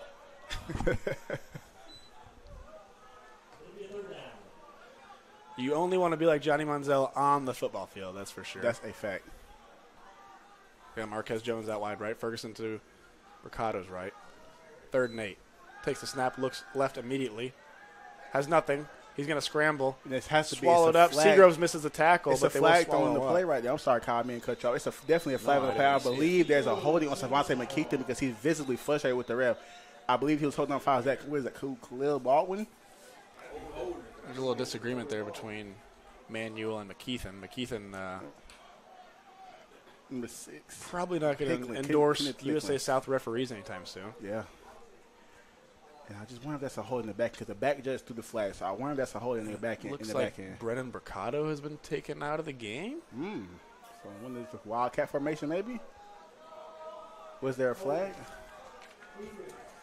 And yes, there was a holding on Savante McKeithen, number 1, on the receiver because he was very visibly frustrated. And I wonder what that's about. Well, Mercado comes out with his helmet on, looking like he's ready to go back in, but they bring in Jalon Miller, the junior quarterback from Knightdale, North Carolina. And this is what I was afraid of for the Bishops. Coming out the second half, kind of being dry, getting drove on. They have to make a stop right here, make a stand. Miller handoff to Love. A double personnel change there, and Love is swallowed up. It's just that run game right there is just, And Mercado's coming back into the game now. And what I love to see here at this game is the support from other sports when it comes to Wesleyan. It's such a tight-knit community. You get the baseball team lined up on the end zone there. You got soccer players who just played a game in the stands getting rowdy. This is what small school athletics is all about, Tim. You're 100% right, Kyle. It's great support from everybody that's just in the Bishop community. Everybody's supporting everybody here. 2nd and 10. Mercado's back in just like that. Love goes left. He looks right. He scrambles again. Mercado makes a man miss. He just will not go down, and now it's a player down for the Bishops, number 7. That looks like I think it's Jamal Earl. But I think he's okay, just shaking up quickly. And you'd like to see an adjustment with the linebackers. Mercado has got all day long. Yeah. And he's got 5 yards on every passing play of rushing. The pass rush has to be better for the Bishops. Just maintaining your gaps and not allow him to step up in the pocket with that much ease. It's going to hurt them every time he gets to do that. Yeah, we cannot give him any charity yards. He's got Love to his right. The DBs can only hold for so long, Kyle. Jones in the slot. Looks right. Fires. Intended for Baldwin. Baldwin makes the catch but slips up around the line of scrimmage. And what I've been seeing thus far this game is that the Monarchs rely a lot on quick game. They have nothing down the field, so they're going to take little dump offs to try to get extra yards from that. And the Bishops have been doing a really good job besides that, drag route that they're running. Just rallying to the ball and tackling, not letting him really throw the ball and get yards after the catch. No question. No question. That's been a huge part for the Bishops. Let's get a block here. Sam Andre back to kick. You got to be aggressive right here and try to get that block. John Miller on the hold. Andre. And that's way left. Gigs it wide left. 4 left. That's way over there. Sam Andre would like to erase that one from his memory. And I think it was NCAA. His stadium post was all the way up, wasn't it? I guess so. I don't think you can even do that in the video game. His meter was going way too fast, bro. Maybe targeting the baseball team down there. I'm sure they're not chirping him at all. My goodness. 9:22 left here in the 3rd quarter. Sam Andre with a regrettable miss there. That would have been a game-tying field goal here early in the 3rd for the Monarchs. So, if you're the Bishops, how do you approach this half if Anthony Bird is not – and he's back in the game, so let me shut my mouth. There is Anthony Bird, so great news for Bishops fans there. The playmaker's back, and I hope they run that same play he scored that touchdown on. That would be electric. That would be great. Just a little dump off. Why not? Hirschman back with Bird to his right. Immediately feeding the beast. Makes a few men miss. Man, just watching Anthony Bird run the ball is just amazing. Anthony Bird may be all of 5'8", 160, and he runs the ball like a Derrick Henry. He's not running. He's gliding. Yeah. He's gliding across that turf. It's too easy for him. Just being that fast and that strong. He is fun to watch. Glad he's staying out there. Wittenbright, Drumgoole, Bird. It looks like nobody lined up right. Yeah, it's a really heavy run set right now. And they'll feed the beast again. Anthony Bird breaks free. See, it's a few things you can do out there formation because with being two receivers right here, a lot of times the Bishops like to run a quick game out of that. So they might run a little dump off screen in the jungle or, like you said, high and right. They might do that, or they can hand the ball off to Bird, and it's just a triple threat right there. They can do anything with. So it's a nice formation that they have going. Definitely versatile, and that's how they're going to start to run the offense here. And again, so grateful to have Tim Carmichael here, a former Bishop football player. Always brings the inside scoop. Tim, we're so glad to have you here. I appreciate that. Kyle's a GOAT, though, man. Great commentator. Hirschman to Bird. Bird makes a couple men miss, then dives into a brick wall of Monarchs. Yeah. Hopefully he's okay, getting up kind of slow. Especially after being out for so long. You do not like him to get popped like that. Yeah. Starting short, though, it's a good thing. 7:52 and counting here left in the third quarter. And it looks like they're going to stay in that same formation that they – I mean, hey, well, if it ain't broke, don't fix it, right? Do not fix it. Wells out right with Drumgoole in the slot. Bird lined up left. And that's a nice play. You got a free play right there. Free play. Let it fly. He's got Drumgoole. Hey! Complete to Drumgoole. Oh, no, he fumbles the ball inside of bounds. Hey, he's inside the foul. Blue! Tim Carmichael on the call. Drumgoole, what a play on the free play from Chaz Hirschman. That's a little head top right there, isn't it? Hey, Tristan Drumgoole undressing the secondary. How about that from USA South's leading receiver? I'm telling you, Kyle, Drumgoole doesn't drop a pass. You can throw it anywhere in his vicinity, and he's gonna come down with it 99% of the time. He's got the Jerry Rice stick-em on his hands right now. That 1% is probably a PI. Sunscreen and rosin on those hands. Yeah. Pass interference, and the Bishops are staring 1st and 7 in the face. 1st and goal for the Bishops. Make something happen. What a play right there, man, from Drumgoole. And just a pretty ball by Chaz Hirschman. Hirschman with Bird left, Drumgoole out wide. They got the freshman Marty McKnight lined up at tight end. Looks like he'll be blocking on this one. And they're saying that same formation. The same formation. Hand off to Bird. Bird takes it up the gut. Bird's still on his feet. Strong. Bird is so strong. And it's, touchdown, Anthony Bird! Woo! And now the Bishops are they're so turned up on the sideline right now. But you know what's so crazy about that, Kyle? It's crazy how as soon as Anthony Bird comes back in the game, the Bishops offense is just so electric. It's safe to say he is the spark plug for this Bishops offense. A huge touchdown midway through the third quarter. It's 12-3 Bishops pending a Braxton Green extra point. That is massive, Tim. We were waiting on his return. Yeah. Patiently. It was a little while, and he got healthy at halftime, and Anthony Bird clearly cannot be stopped. And that's just a good job by both, offense and defense. Defense come out there getting a huge stop on, and that wobbly field goal that they missed. But Bishop's getting a huge stop on defense, and the offense coming out and just driving down the field with ease. And that's got to feel good for Braxton Green as he taps that chip shot in. And you got to give credit to that Wesleyan offensive line. Those guys created so much room for Bird on what seemed like he would be swallowed up so fast. Yeah.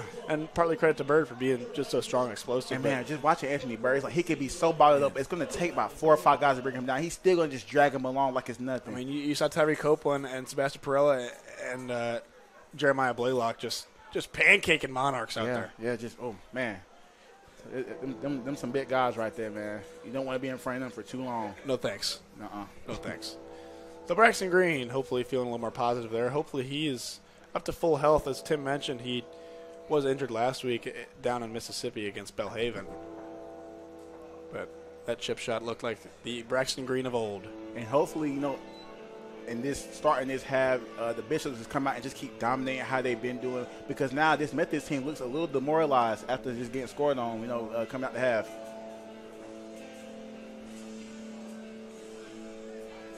Green gets ready to kick off. 13-3. Wesleyan now with a 2-score lead, which is massive because they have been shutting down this Methodist offense. Gotta wonder what adjustments Brennan Bricado will make. Gotta have his dad's mindset of a professional pitcher. Make adjustments. Yeah, and if I'm figure it out. And if I'm Methodist, man, I have to stop trying to go deep down the field because obviously it's not working for me. You're not scoring points doing that. That one drag route, he must have kicked. I'm sorry, guys. I'm getting sidetracked. And now he just run down the sideline. But back to what I was saying. If I'm Methodist, I'm not trying to continue to throw the ball down the field. It's not working. Wesleyan's DBs are just, strapping them up. That drag route is going to obviously get taken away soon. So you have to make adjustments in order for you to get some points on the board. No question about that. I think Braxton Green's strategy there was, I'm going to kick this as hard as I can on a line. Hey, Bryson Osby, I hope you can catch it. Yeah. And obviously that was not the case. No. And Bryson Osby is not to blame. That ball came in really hot. Bishop's defense trying to make a stand after a great drive by the Bishops, but let's just call it Anthony Bird. Yeah. Mercado sends Ferguson out right. There's the pitch. Man. Sorry, he sent Love out right and pitched it to Ferguson. Ferguson, man, just who might have got back to line of scrimmage, maybe a short gain just there. a dominant running back. He's just so dominant as a running back, man. I mean, 6'2", 210, that's a big donkey, and he runs like some of these smaller running backs. He's very agile, I can tell you that much, but he also has that power to come behind it. We are lucky to watch this one, folks. A lot of explosive playmakers. Don't go anywhere. 13-3. Mercado takes a snap, hands off to Ferguson again. Ooh. Who runs through the Bishops. That's a big boy, man. I'm telling you. He is getting low. I know for a fact. I know he doesn't miss a meal, man. No, C.J. Ferguson's taking advantage of that Methodist dining hall plan, let me tell you, Tim. Yeah. He meets his cows. Mercado, same formation. Love right, Ferguson left. That had to be a false start, right? Fakes it. Maybe Fires. Complete. That's a nice catch right there. But some new personnel there.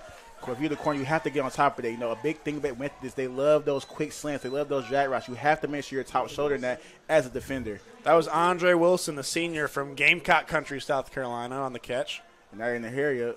The Monarchs are in the area right now.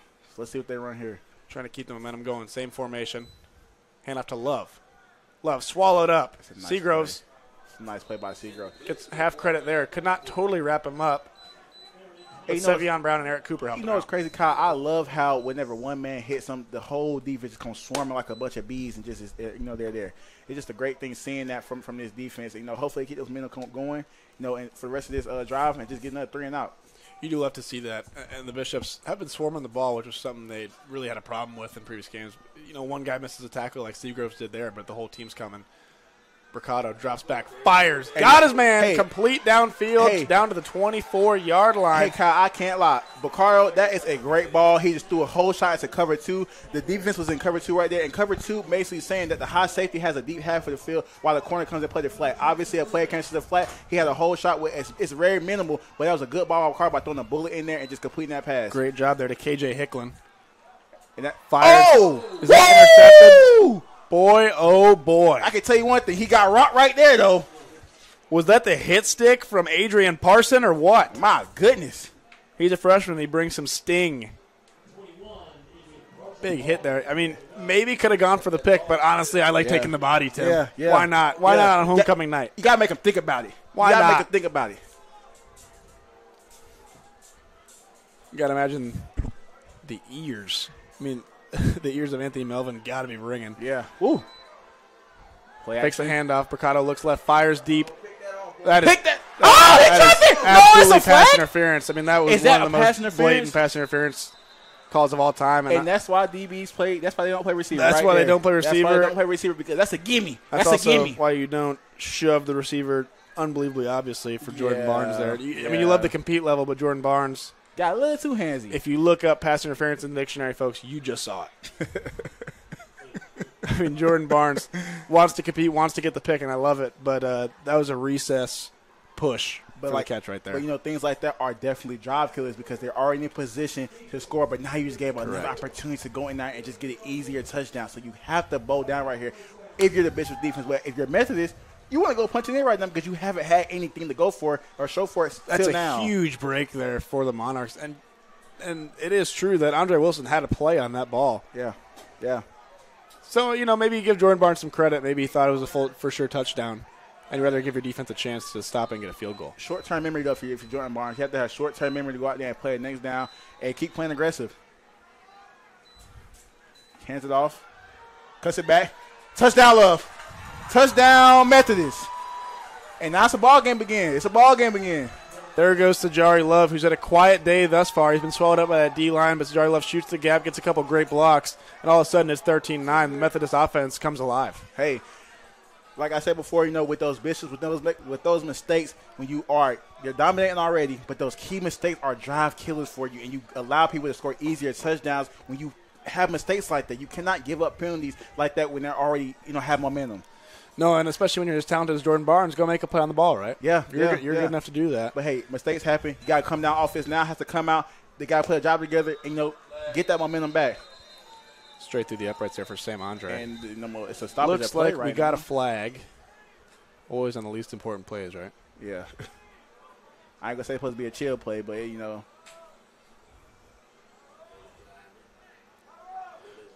Looks like it'll be on the Bishops and it'll be declined. The special teams for both sides are leaving the field, so I assume that's in the Bishops. So how do you feel about all these penalties that the Bishops have been giving up with the score being 13-9? It's so close still. It comes back to that D word, Tim. It comes back to discipline. The Bishops had showed it. I'd give them a B+ in the first half, and I don't know if they have a passing grade so far here in this third quarter. Yeah. Those costly penalties really are going to sting them, and now it's just a field goal away. Yeah. And you got to wonder if Braxton Green might be kicking himself for that earlier missed field goal. This could be a little bit more of a comfortable lead. But I just say those mistakes happen. It's the controllable ones like the pass interference calls and jumping offsides you really want to prevent. And the better you want to be as a football team or any sports team, you have to live with mistakes. You have to be disciplined. You cannot make mistakes like that because these mistakes cause you to be in football games when you feel like you shouldn't be in a football game. So the special teams, sorry, Tim, are coming back on the field. I wish I knew the call. I mean, he did miss the field goal. It was offsetting penalties. Offsetting penalties. I appreciate that. Yeah, our booth is coming in clutch here. They locked into the game right now. Seriously. I think the refs had to do some long division to figure that out. Hopefully. Sam Andre, that's basically icing Sam Andre. Yeah. I mean, let's get a body up there and get a block. Sam Andre for the extra point. Oh, boy. And now he makes it. I mean, hey. Was that Savante McKeithen? He was laying out like Superman right there. Hardcore parkour coming in there. Almost made the block. So now we have a game. So it's imperative right now that the Bishops offense go down and get some type of points. Methodist, the Monarchs have so much momentum. You don't want to give them more momentum they already have. Go out there, put some points on the board, and let's keep going. So, Kyle, how do you approach this job if you're the Bishops with just getting scored on? But also scoring a touchdown? How do you approach the job knowing that the Monarchs have the momentum right now? I mean, you got your dogs on a leash right now. You got your Carmelo Besses and you got your Anthony Birds. Let them off the leash. Yeah. Let them go. Yeah. Hand the ball off to those two dudes until they prove that they can stop them because so far they have not. You have to get Christian Jungle involved too because right now he has one catch, but I know he's just been itching. He's been waiting to get the ball in his hands and just make a play. And, of course, the one catch he made is probably been the catch of the day so far, leading to that Anthony Bird touchdown. Man.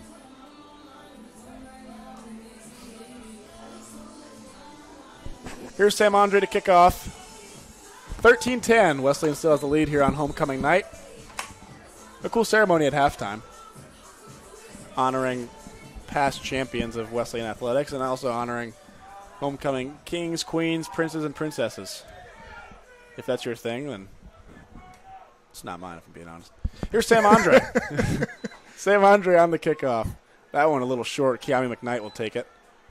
He's got plenty of time. He's got here we go. Hole. Kiami McKnight. Go, Kiami. Makes a couple man miss. Up to the 35. A great return Nice for return Kiami right Knight. there. Let the running backs cook. Yeah, That's a somebody's great helmets spot. came off. Somebody's helmets came off out there. I think it was the wind from Kiami McKnight blowing right past him. Yeah. I mean, you think about this Wesleyan offense, Tim. You wonder why they don't just pour points on the board. You look at Carmelo Bess and Kiami McKnight and Anthony Bird especially, and even Christian Jungle if you're going to look in the air. You wonder why they're not putting up 40, 45 points a game. It's such a good offense, right, Tim? Yeah. Like, you wonder, what are they missing? I just believe, like I said before, we've been saying the whole time, it's just a lack of discipline. When it comes to one mistake, everybody kind of goes down feeling like it's supposed to be a perfect game, and that's not the case. Mistakes happen, but you have to find a way to dig yourself out the hole and keep pushing because football is a long game. It's a long game. And it's mistakes like this. Wesleyan gets called for a holding call after the fantastic return by Kiami McKnight. And that's a frustrating one, right? Yeah. You finally have an explosive offensive play, and here it comes back. And not to down talk Wesleyan, but you got to understand that was 3 back-to-back penalties that were major. That and offense and defense combined, that just hurts them so much. Let's see what Hirschman can do Bird to his left, hands off to Bird. Bird shoots the gap. Bird's loose. Boy, is he quick. Anthony Bird, man, I'm telling you. There's a Anthony reason Bird. he is leading the USA South in rushing. Bird should be a 1,000-yard rusher this year. He should be a 1,000-yard rusher. Sure should. It's a nice explosive first play for the Bishops there. Let the Bird fly. 1st and 10 from their own 34. Hand off to the Bird. Boy, the Bird is still going. The offensive line's helping him out, and they should be stopped there. Hey, you know, Kyle, I'm noticing right here if you're looking. Oh, see, you can't have plays like that. You can't have plays like that. Charlie Parker, you cannot have plays like that. That's going to set you back now another 15 yards when you just had a explosive play on 1st down, Kyle. And the biggest question for me is for what, Tim? Like what do you gain from throwing a shot? And, you know, a lot of coaches, I'm sure, from your past and mine would call that a selfish play. Oh, very much so, because, you know, it's already a close game. Your team has momentum. Why would you set them back again? Because you are angry and upset. You have to learn how to control yourself when it comes to stuff like that. Because, you know, the crazy part is I've always heard that the ref always sees the second man. So they could hit you, but, like, you can't go back and try and, you know, take that back. So wow. Did they call offsetting there, Tim? Did they? They called it embellishment. Oh, so maybe. That is outstanding. Yeah. And, you know, my mistake, folks. I made a mistake. I'm sorry. So that's funny. We didn't really see the contact from Charlie Parker, but he got yanked off the field by Coach Ski real quick. Yeah. And assuming we saw the fall and we heard the roar of the crowd, we assumed Wesleyan was in the wrong, but the Bishops do not take a dumb penalty. Hirschman, Bird to his right, Wittenbright to his left, Drumgoole out wide. Hand off to Bird. Oh, Bird. Bird's going to go wide. Anthony Bird, boy, man. I mean, it's How do you stop it's that? not really rocket science. He's just faster than everybody, How do you Tim. stop that? He's just faster than everybody. And, you know, Kyle, I'm noticing now that since Bird has came back into the game, they're taking that safety and they're pushing him into the box. So now you have one-on-one opportunity with Christian Jungle. So now I feel like a play action right here will set them up and lure them to sleep if you let them go on the go ball. I love it, Tim. That's that inside scoop that you bring to the table. As a former ball player yourself, Marty McKnight, a lot of time on the field for him today. Oh, I jinxed him. There he goes. Oh, never mind. See, if you're noticing, they're packing 8 men to the box, so it's leaving room for Christian Jungle right now to beat this man on the go ball if he wanted to. Look how he's playing so aggressive. Bird. And just Bird, and just Anthony Bird, he's just so strong. Just carrying people to the 1st down by Anthony Bird, man. We are lucky to be watching this game, folks. Yeah. It is explosive. Bird with another 1st down. See, I'm excited to see his totals after the game. Yeah. And, you know, Kyle, like I said, if I'm a coach right now, I'm seeing that those safes are coming down, they're creeping down. A play action right here will be so crucial just due to the fact that they're coming down to that box. And that corner is pressing up. He's playing about 5 yards off, and they're playing nervous right now. Hand off to Bird. Bird shoots the gap, makes a couple men miss. Bird's average about 10 yards a carry right now. What a carry by Anthony Bird, man. Bird, man. If you're Methodist, I might go into goal line formation every play. You cannot let him through. I might go 11 right up on the front line there. It's unbelievable. You got to pack the line of scrimmage against him. And as much credit as we're giving Anthony Bird, that offensive line is just dominating right now. Just clearing holes, man. They are clearing holes. Bird again. Bird again, dragging a couple with him. Anthony A gain of Bird 6 or just 7. will not go down, man. He just won't go down. I really appreciate Coach Ski common sense. Yeah. He's hot. Let him get hot. Don't cool him off. Let him cook. Let him cook. And they got options, right? Carmelo Best could come in at any point and get hot. Any of those guys could come in and make a difference. So, yeah. But it's huge that it is Anthony Bird who seems to be walking off slowly. He's down on the ground right now. But like I said, Kyle, man, right here, you know, you got 2nd and 3 on the 27-yard line. You have options. You have, and look, Keanu Knight's coming to the game, but you have options. Right now, you can do a play action. Will be very nice to see where you're at. You still have a short 30 manageable. Second down playbook opens, man. No question. I love the call. We'll see if Coach Ski follows suit. He tends not to. Yeah. Kane Walker, the fullback, back in the game. McKnight to his left, Drumgoole to his left as well. Here it Takes is. A snap, Here low it is. snap. Here it is. I told you. Got him, man. Drumgoole! Touchdown, Bishop! Hey, Kyle, I told you they set him up perfectly by letting Anthony Bird just come into the game and just dominate. Let him come into the game and just dominate, man. The play action was set up so nice because now everybody is being lured into the box, which will leave somebody open, wide open down the field. Is this Tim Carmichael or Tony Romo calling the shot from the booth? I love it, Timmy. Christian Drumgoole could not have been more wide open. Not his most difficult catch of the day, but it is equally influential as the Bishops go up 19-10. That's a great score by the Bishops right there, and that's one that they desperately needed. What a score by them. It's just a good ball just a great ball by Chad Hirschman. Good job, good route, and he's just getting Braxton blocks. Green misses another extra point. And you got to wonder, he's such an elite kicker, and I hate to point the blame, but you got to wonder if the holds aren't right, Tim? Yeah. You just have to wonder. And we are getting reports that the holder dropped the ball. Did not do his job there. We appreciate our guys in the booth right here, man, seeing the stuff that we don't see.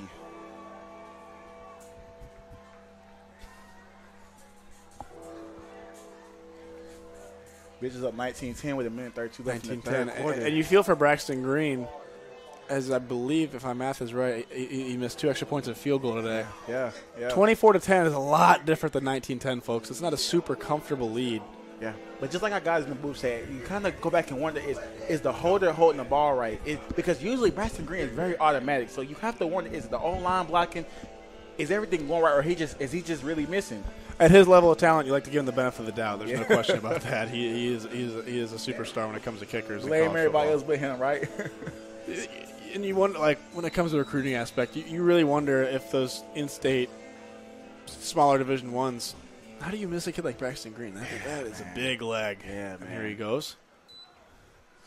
Kind of not his best. Yeah, kind of yanked that one too a little bit. Oh no! Nice return there. Right. Got kind of a little speed on him.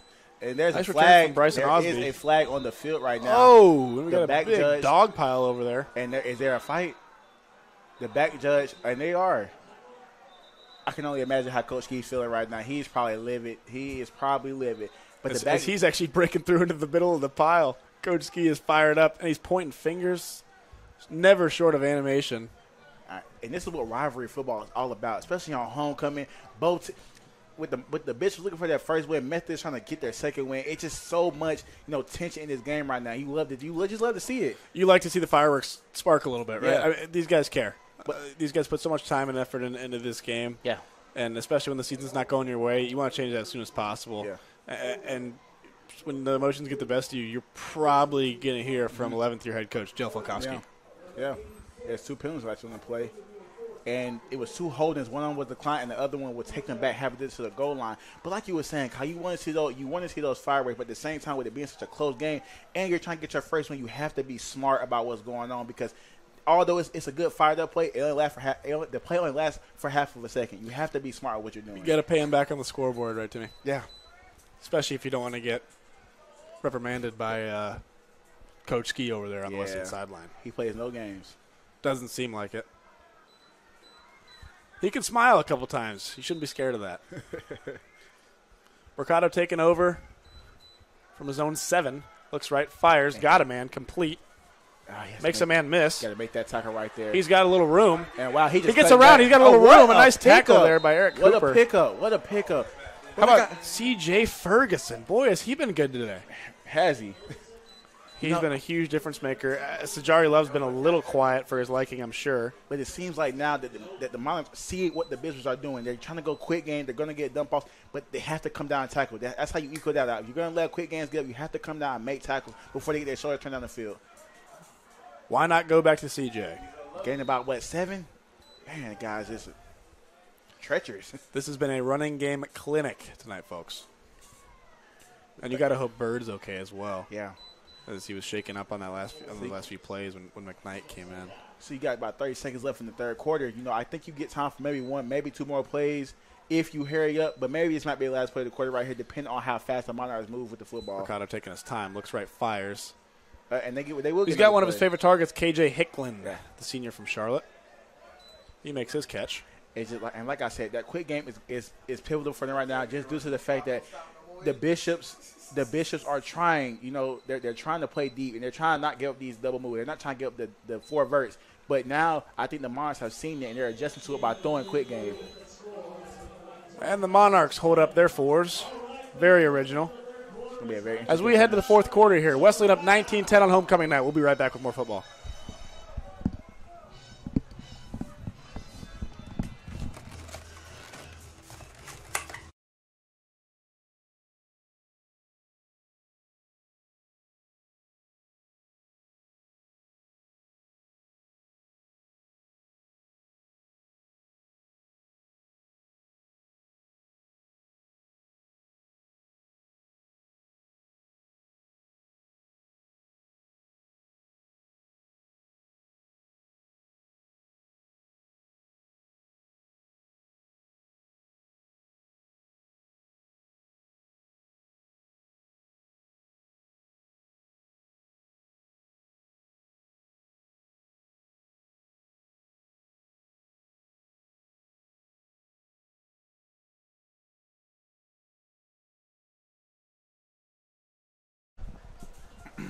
We are back. Fourth quarter action. 15 minutes of football left to play here in this fourth quarter. The Bishops up 19-10. Some costly missed extra points, some costly missed field goals. Yeah. Lead could be a little bit more cushioned, but here we are. It's going to be a good finish, Kyle. Mercado taking over on his own 45. 1st and 10 now for the Monarchs. Wesley with a couple safeties deep. Let's see what they're doing right here on defense. I think that was. And that's how about the pressure? Mercado avoids it. There's Seagroves with the sack and the forced fumble. The ball's on the ground. I think that might be talked about. What a sack by Aiden Seagroves. It looks like the Bishops right there with some sort of cover 3, 2 corners going down the field, matching the receivers with a deep safety. Seagroves with the sack. It was picked up by D.J. Guthrie. It doesn't look like it'll stand, but that's a huge momentum booster there. A huge play by the Bishops. Now, what do the Monarchs do to get out of this hole to at least get back into 3rd down and manageable? Mercado has been looking a little bit rattled here. Yeah. This last little bit. Just not as comfortable as he was. Let's see if the Bishops go back to that same defense that they just ran because it worked so well for them. Sajari Love to his left. Does not hand off. Looks left immediately. Fires. And that, complete to Baldwin. That's nice. And right there, the Bishops went back to that cover 2 look. That's why number 24, Jordan Barnes, came down so fast to guard that out route because he had to sink a little bit to guard and make sure they didn't throw that deep ball, but make sure he could break on the out route, to get it tackled. And that was a nice job by him doing that. Some good football there from the Bishops. 3rd and 18 for the Monarchs. You got to imagine this ball's going in the air. They're not going to utilize USA South Rookie of the Year last year, Sajari Love here, I don't think. I don't expect the Bishops to come up for nothing crazy. Just probably be an option on a little check down, I assume. Finds him. Nice call right there. Sajari Love makes a couple men miss. Boy, it's a face mask. They might call a face mask right there. No flag, no flag, no flag. No flag on the play. Wow. I would not be super excited if I was a Methodist Monarch right now. That one was kind of blatant. Yeah, it's pretty obvious. But they get ready to punt. So hopefully, if the Bishops can go out and score right here, I don't see how they don't walk away with this win. It's still a lot of time left. Don't get me wrong. But I don't see how they don't stay with this. You got to wonder if they might cook something up here on this punt. Yeah. I didn't even think about that. Nice calling that check down, too. Thank you. That is Kenneth Shaney back there to punt. And they're not cooking anything up. Shaney's going to boot that one. His best of the day for sure. There's Faye back to receive. Faye with a shoulder catch. There's some hitting going on today, man. Tim, if you're a punt returner, are you looking? I feel like you're looking to secure that more in the chest than Faye just kind of snagged it up on his shoulder pad there. I'm right there. I'm also calling a fair catch because why am I going to return it? I'm already running up full speed with full momentum. It's a chance I'll drop it, and now they're in great field position. So right there, you got to kind of just wave the white flag, catch the ball, and let this survive. Well, your name is not Anthony Bird, Cameron McKnight, or Carmelo Best. That's probably fair catch that ball. Yeah. 1st and 10, they're on 27. First from Drumgool wide out right. Bird to his left, fakes the handoff, looks right, fires. He's got Drumgool. There he is. Drumgool makes a man miss. He's got him beat wide. It's a Wesleyan 1st down. Finally get him utilized. Get him utilized right there.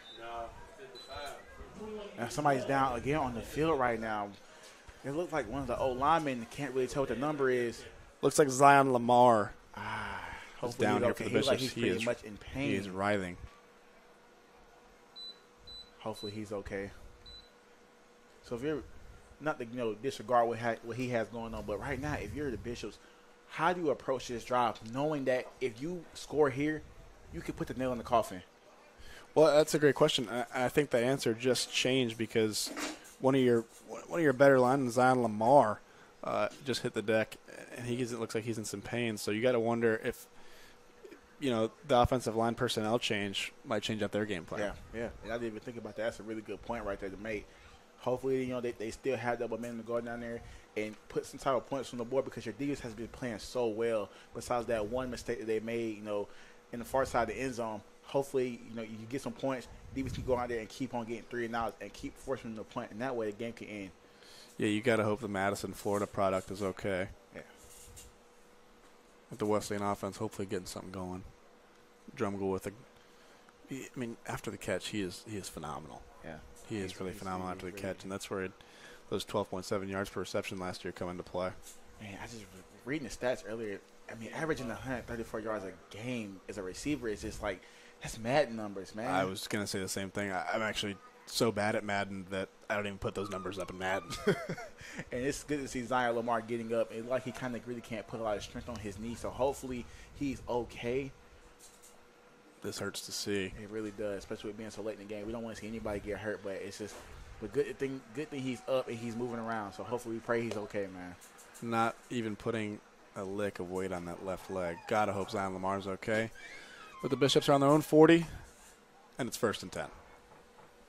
Going back to the jungle, just like you said, man, those numbers he's just putting up, it's just like he's out there playing by himself. It's like the defender, it's not even in his face sometimes. No, he has no fear. I mean, when he gets the ball, he knows he's going to make something happen. He's not scared of anybody. And it looks as though Brian Torrance is going to come in. This is the second personnel change they made on the offensive line after a couple injuries tonight. Blaylock, Kane Walker, the fullback. Bird left, Wells right. Bird takes the handoff, shoots the gap, swallowed up. Short gain, 3 or 4 maybe. And it looks like right there that the Monarchs are trying to run the fire zone, which means they're trying to still play zone in the back end, but they're trying to blitz us. The minutes that run, that Anthony Bird has been just gashing the whip for the past 2 or 3 drives. So maybe an adjustment there from the Monarchs. Glad to see Anthony Bird is healthy. He's been banged up this game for sure. Yeah. He came right back when they needed him, though. Nice spark he added to the offense. No question. He has been the Wesleyan offense tonight, truly. He created that space for Drumgoole. Little audible here from Chaz Hirschman. Wells out right, Drumgoole out left, Bird to his left. Kane Walker, the fullback. Hand off to Bird. Sees a hole. Pushes through. Oh, man. Bird is loose. The Bird is going. 25, 20, 15, 10. Touchdown, Bishop. But there's a flag on the play. There is a flag on the play, and I'm pretty sure it's going to be holding because the back judge threw it. And that's just a big play right there that's going to get called back, man.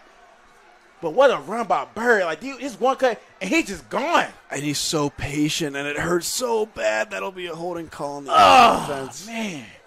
Everybody's coming back. Anthony Bird. You see the frustration on the Bishops. And that's 81 Charlie Parker on the holding right there, tight end. And just plays like that, you get those big plays. And that's the discipline we talked about, Kyle. That's the discipline we talked about when it comes to big plays and things of that nature. It's stuff like that. That's the discipline we were looking for. That is the discipline we were looking for, and it has not been found. Boy, is that frustrating. I'm sure it's frustrating for Anthony Bird. He just ran 60 yards downfield. He's going to take a breather. Here comes Keami McKnight. Because like you said, they have so much talent on the offense, but those penalties, those discipline, those mistakes cause them to not score as many points as they really should. Because they really should be putting up 40 to 40 points a game, but it's the mistakes that they make every game. They are costly. Hand off to McKnight. McKnight shoots the gap for a short gain. It'll be 3rd and 11. So now the question is, with it being 11 minutes left in the game, you're up 9. Do you try to throw the ball right here, or do you just run the ball and just give them the ball back, knowing your defense has been stopping them so much so this far? You know, that's a tough call because I think it's still in the front of Filikowski's mind that your weapon just made a 60-yard run, and that's in the back of Methodist minds as well. Yeah. I mean, realistically, that is a touchdown, and now you got to make a personnel change, and it's 3rd and long. So the momentum really shifted there. Hirschman drops back, looks, fires, got his man, Wittenbright, just overshot. Just missed him right there. And they're looking for a flag on the sideline. And the sideline right now is just livid because they're looking for a pass interference, and Bright felt like he got interfered with. Wittenbright. And Coach Filikowski is fired up. Oh, he's so angry right now. In this rivalry game, I love to see the emotion. Filikowski is giving it to him. And Bakaro's on the sideline right now. And there's an unsportsmanlike on Coach Filikowski. And he is absolutely livid, folks. And you know, Kyle, it's things like that we talk about when it comes to this. He is being held back from stripes. Oh, man. Wesleyan football, folks. Wesleyan football. Whoa! We love to see it. Wesleyan football is about that. Coach Filikowski, I mean, that is a red man. We just love to see it. I disagree, Stripes. I disagree. The fans are just getting into it right now with the game. We just love to see everything that's going on. Now, this is a football environment here. So now, if you're the Monarchs, you have to build on this. You have to build on this momentum. You're going to get great field position. Well, actually, scratch that. You have Braxton Green back there punting the ball, so I doubt that you'll probably end up regular. And all jokes aside, I know he's the head coach, but that's the discipline we talk about. Yeah. You got to keep your cool. You have to keep your cool, especially when you can't get mad at your player for doing things that you do as well. You just gave them 10 yards of field position in a 2-score game barely, right? Yeah. And, with Braxton Green not having his best day, that could be costly. And think about it, like, refs are human. They're gonna miss call. And now it's another flag on the Bishops. Another flag for false start on the Bishops. You have to eliminate these mistakes, which are hurting you as a team. You have to. Boy, and Methodist is now bringing the energy. Come on. As these Bishops mistakes. Boy, these are costly. These are costly. Very costly. You just lost almost 30 yards based off 2 undisciplined plays. After an Anthony Bird 60-yard potential touchdown run, this is a frustrating possession for the Bishops. Very frustrating. Very, very frustrating. But the defense has to go out there and they have to get a stop to kind of equalize. And that's Green shanked it. Green gave him outstanding field. Oh, we got popped. The ball's on the ground. The ball is on the ground. The ball's on the ground. The Battling Bishops have the Get the football. ball back, and now he's living on the sideline. The Battling Bishops have the football. Oh, my gosh. What a turn of events. Are you kidding me? That's crazy. Welcome to Rocky Mount, folks. Ball don't lie, do it. Welcome to Rocky Mount. The ball don't lie, do it. Unbelievable. And number 0, Khalil, but he just so living on solid right now. Man. Unbelievable. That is actually insane. So much just happened within the last minute or 2 of this football game. Unbelievable. What a turn of events that just transpired. If you don't tune the Wesleyan football, has the football. 1st and 10 on the 44 of the Monarchs. If you don't tune the Bishop football, you got to start tuning in now. Tell your friends. This is how we do it in Rocky Mount. Hirschman, Bird to his left. Bird sneaks through the gap for a short gain. Whoa. Hirschman asking for a extra face pushing. mask. It's a little extra pushing going on the field now. Maybe Hirschman is overestimating the referees and how much attention they pay to the game. Yeah. Not lying. But going back to the play with Coach Ski, you have to understand, refs not going to see everything because Wesleyan has also gotten away with some key calls. Correct. It's been both ways, and you got to recognize that as the head coach, and you kind of got to play chess and realize if you're gonna if you need a call in the last few minutes, if you're screaming at it, you're probably not going to get that call at all. And like I said before, Hirschman to Bird. Bird showing some patience, Yep. shoots the gap. Another short gain. And, kind of like I said before, the Monarchs are really now, and that's another flag on the play. Oh, boy. Boy. All these flags, man, from both sides, man. You have to diminish these things. If you're the Bishops, you're trying to maintain your lead. But if you're the Monarchs, you're trying to come back from a deficit. You have to be disciplined when it comes to this sport. It's been a sloppy fourth quarter on both sides, Tim. It's nasty. It's been nasty. I think that fire is turning into bad decision making on both sides. Yes. And they got to tone it down and turn that into motivation to make good plays. Get the call. Unsportsmanlike conduct. Whoa! Wow, now it seems like the Bishops are the only ones getting the penalty. I got that from my guys right here in the booth, man.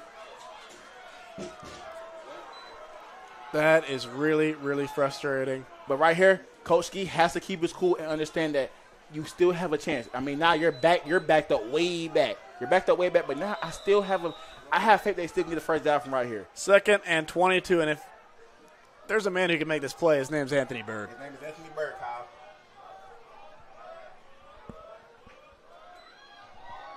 Hand off to Bird. Bird shoots the gap. A solid gain. Man, the fact that Bird was still, he got to get back to the line. That's not scrimmage. We can't hear each other.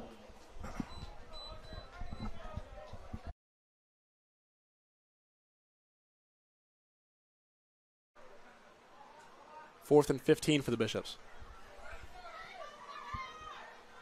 Ball's in the 48 of the Monarchs. Hirschman. And it looks like Coach Ski's going to go for it. Hirschman is staying out there. How you feel about this? How you feel about this call right here, Kyle? Oh, man, I love gutsy football, but this is aggressive. You have to learn how to pick and choose your battles. I understand that your defense has been shutting down the Monarchs. At the same time, they have them. They obviously shown they can make big plays in quick spurts. So Braxton Green and Chaz Hirschman at the same point in the sidelines. They both look ready to go.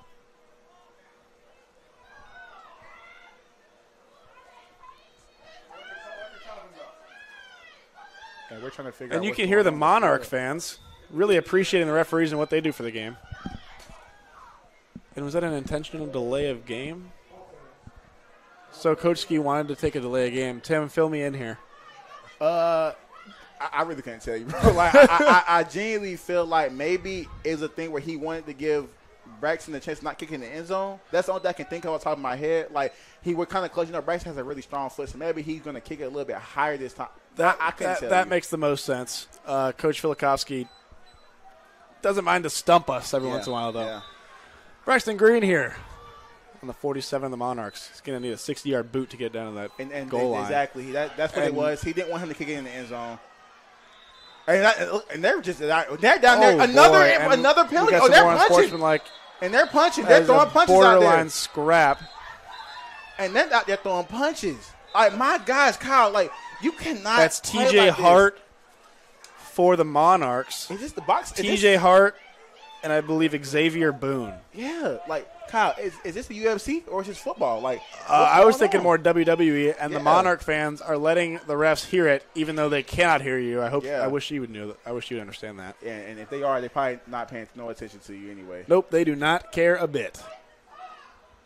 They still cannot hear you. I wonder who they're going to call it on, because one of the Monarch players did throw a punch while Bishop player was on the ground. That was ugly. I assume those are at least offsetting, if not favoring the Bishops. Yeah, because they've been throwing flags in the Bishops for the past few drives like crazy. So, regardless, the Monarchs will take over. Yeah.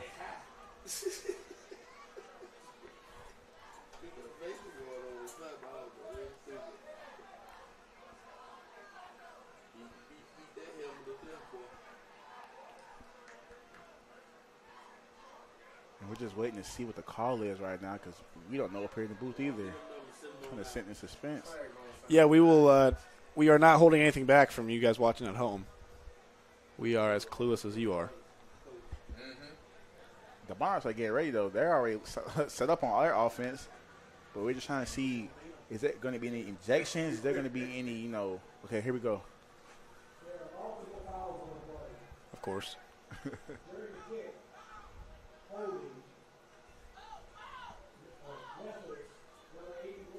Okay.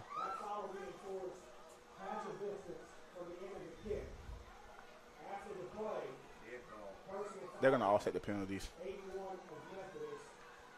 They're going to offset those penalties right there.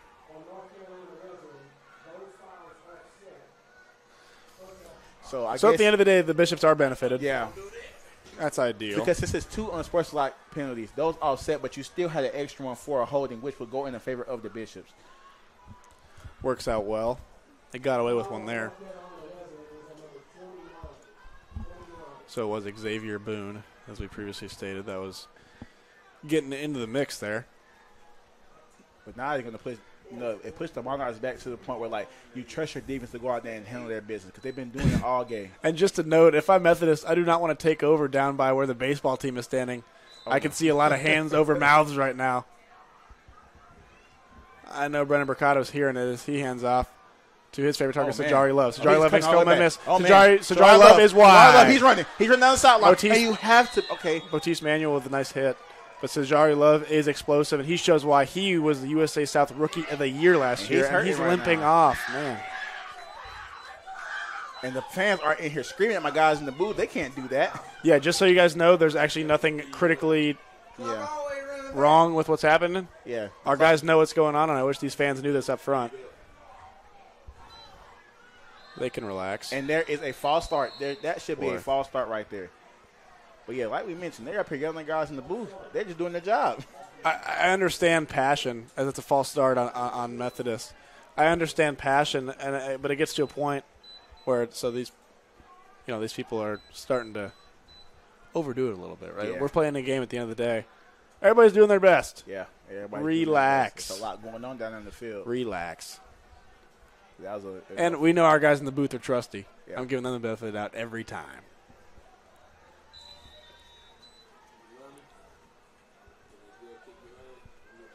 First and 15. Brendan Mercado. C.J. Ferguson to his right. Brendan Mercado drops back, looks, wants something, doesn't have it. He scrambles. He is forced out of bounds. And the problem right now, that Eric Cooper, of course, the closest. Yeah, sorry, Tim. No, you're all right, man. The problem they're facing right now is there's no pass rush. Kudos to the DBs and the person that is, the people that are dropping back in coverage but the D-line has to get pressure to make him feel some type of, he has to get the ball out of his hands. He can't continue to run the ball like this and gain yards. Mercado has, it feels like he's had 5 or 6 seconds of pocket time every single play. Yeah. And it's going to be tough to stop. It should be half of that. 19-10, 7:25 to go. Mercado looks like fires. Whoa. Got his man. Incomplete. He drops it. What an effort, though. That is a fantastic attempt by Marquez Jones. And the bitches are back. I thought he reeled that in. And they're back in that cover too. Look, they're giving up that whole shot. They want the quarterback to throw it down the field. They're gonna leave those short routes open so the corner can come down and tackle that. The safety has to get over the top of that though. He has to. It's absolutely. Pivotal. And Mercado probably didn't throw his best ball there. It looked like it was kind of quacking through the air a little bit. But we know this kid is a stud. He's capable of a lot of things. Yeah. On his own 35, 3rd and 8. C.J. Ferguson to his right. Drops back, looks right. Has plenty of time. Scrambles. Drops back again. Boy, he's flying around. Makes a couple men miss. Holding. He wants a pass. There's a holding. And he gets lit up! That boy got his bell rung. Savante McKeithen! That boy got his bell rung. You want to scramble, you got to be like everybody else and take hits. Savante McKeithen. Lesson learned. But now they're going to come back because there was a holding. The back just threw it on the flag. So there's a holding on the Monarchs. Okay, well, there you go. What's a win-win for the Bishops? Deliver a big hit and push him back. He's going to need the ice bath after this game, isn't he? Because Bakar, he's been taking some hits today. And I'm sure you guys on the stream can see the ambulance back there. Hopefully everyone's okay in that situation. We were going to mention it, but we don't know what's going on ourselves. So we have no details for you. All we can do is hope that everyone's going to be all right. Yeah. They're taking a long time to call these plays tonight, though. I mean, call these flags. Okay.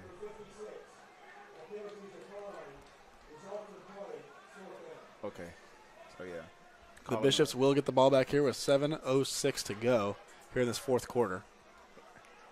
Here comes the punt team for the Monarchs. It'll be Ethan Fay again to take the kick. And as I mentioned before, Kyle, if you're the Bishops right here, you have to get some points off of this drive because you get points, and if it's a field goal or a touchdown, you can put the nail in the coffin. Your defense has been doing their job. Stop giving them hope. No and question. Denmark, it just is that a penalty? And now a penalty was just thrown on number 4 Jay Denmark for running to the kicker. That's an automatic first down for the Monarchs. Pivotal. I mean, Denmark's just an aggressive player, but you have to be careful with his plant foot, with his landing foot. You have to. You can't take it out of the air. That's an automatic first down, man. Is it for Methodist, really? Yeah, it's called a penalty on Bishops. Running to the kicker. That's going to be automatic first down. Are you saying the Monarchs get the ball back? Yeah. Do they really? They really do. Tim is teaching me a lot here, folks.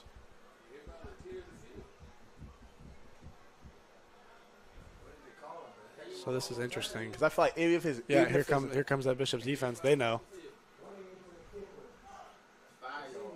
Boy, I spoke too soon. Boy, is that frustrating. Oh, so I was wrong. So they are on offense. The Bishops are on offense. Okay, the Bishops do get the ball.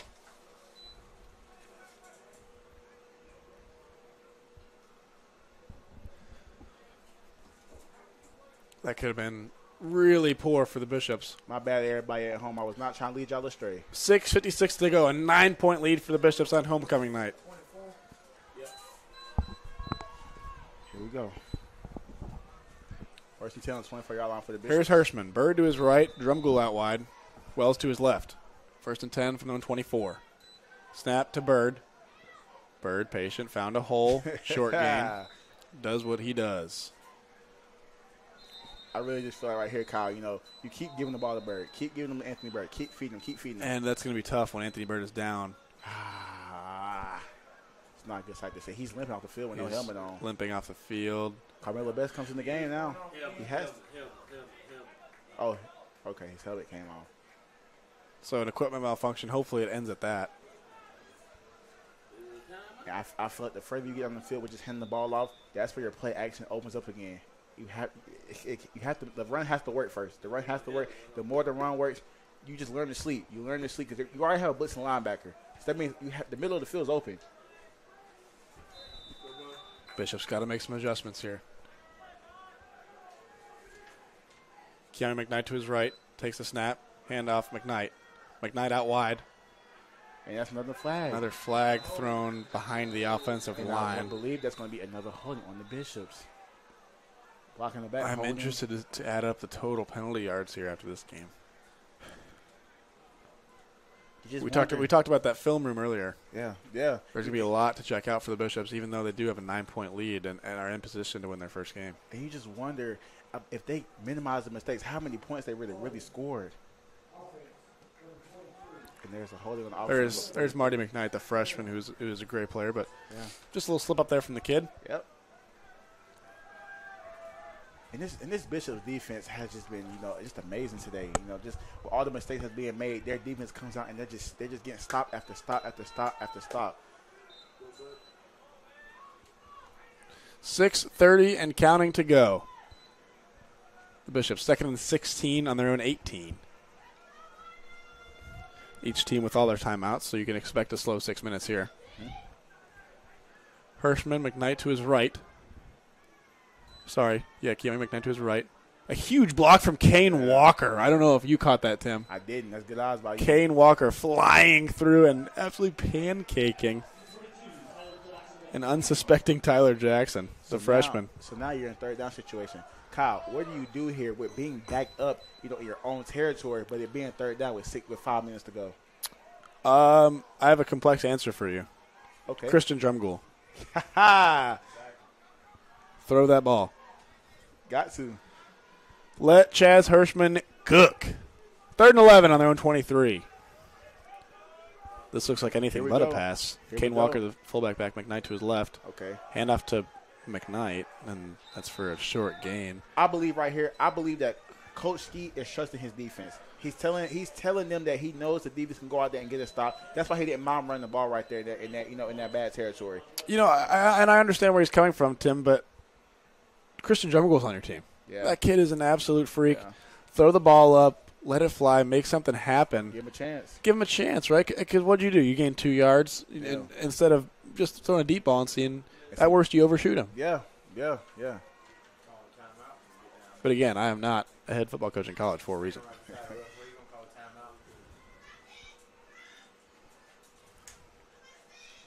It's just like now they're just trying to run some time off the clock. No point in rushing anything. You have a 9-point lead. You're up by 2 possessions still. So regardless, you're going to get the ball back if they do score a touchdown. But you have to just be smart with the football right now. Timeout has been taken. We'll take 30 seconds off. We'll be right back.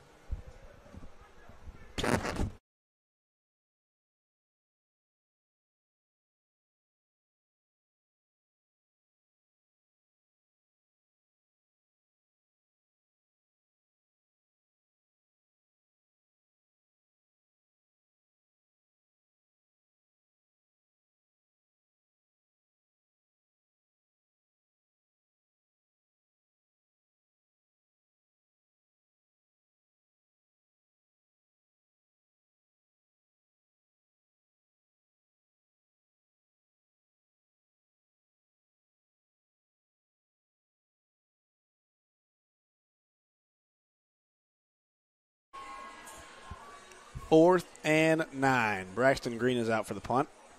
We got some of our cue dogs right here on the sideline hopping. Oh, heads up.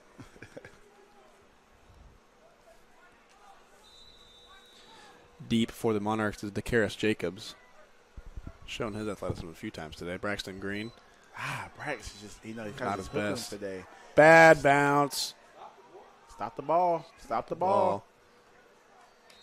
And that will be at the Monarchs' 46-yard line.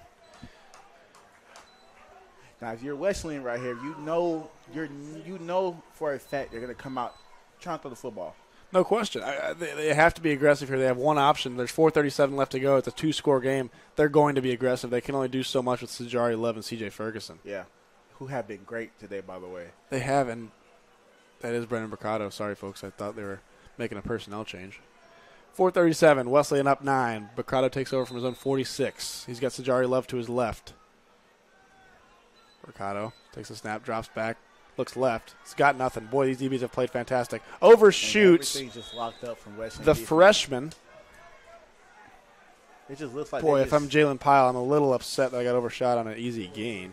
And it just looks like Wesleyan just playing that nice cover 3 defense, just not letting anything, no deep balls come up the sideline. And Methodist is really itching for that deep ball. I mean, they've been really itching for that deep ball. You've seen Mercado, a lot of his scrambles have been times where you sit in the pocket for 5 or 6 seconds and has absolutely nothing. Nothing at all. Because Savante McKeithen and the guys have been locking it up. 2nd and 10. Handoff, Love. Everything's just locked up for that. He's got nothing. Man, that defense is just swarming to the football. And like you said before, man, nothing is just there for their offense. You have to work. You have to do what works for you. You see that the deep ball is not going to work. Why keep going back to it? Do what's been working for you, which is quick game. Quick game is getting you yards, force him to come down and make tackles. No, there's no question. There's no question about that. I mean, the Methodist offense needs to make adjustments. And Mercado never alone. Sajari Love to his right. 3rd and 9. Drops back. Looking left, looking right. Got nothing. He has nothing. Now he finally fires. He's got his man downfield. Complete. And he fouls at the 5-yard line. Boy. What a fantastic catch from Sajari Love, a receiving back. What a fantastic catch. I'm sorry, folks. That was Mikhail Baldwin. And what a ball by what a ball.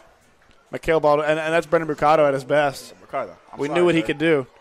What a ball. So now it's interesting. This is a ball game, folks. Mercado takes a snap, handoff, fakes it to Love.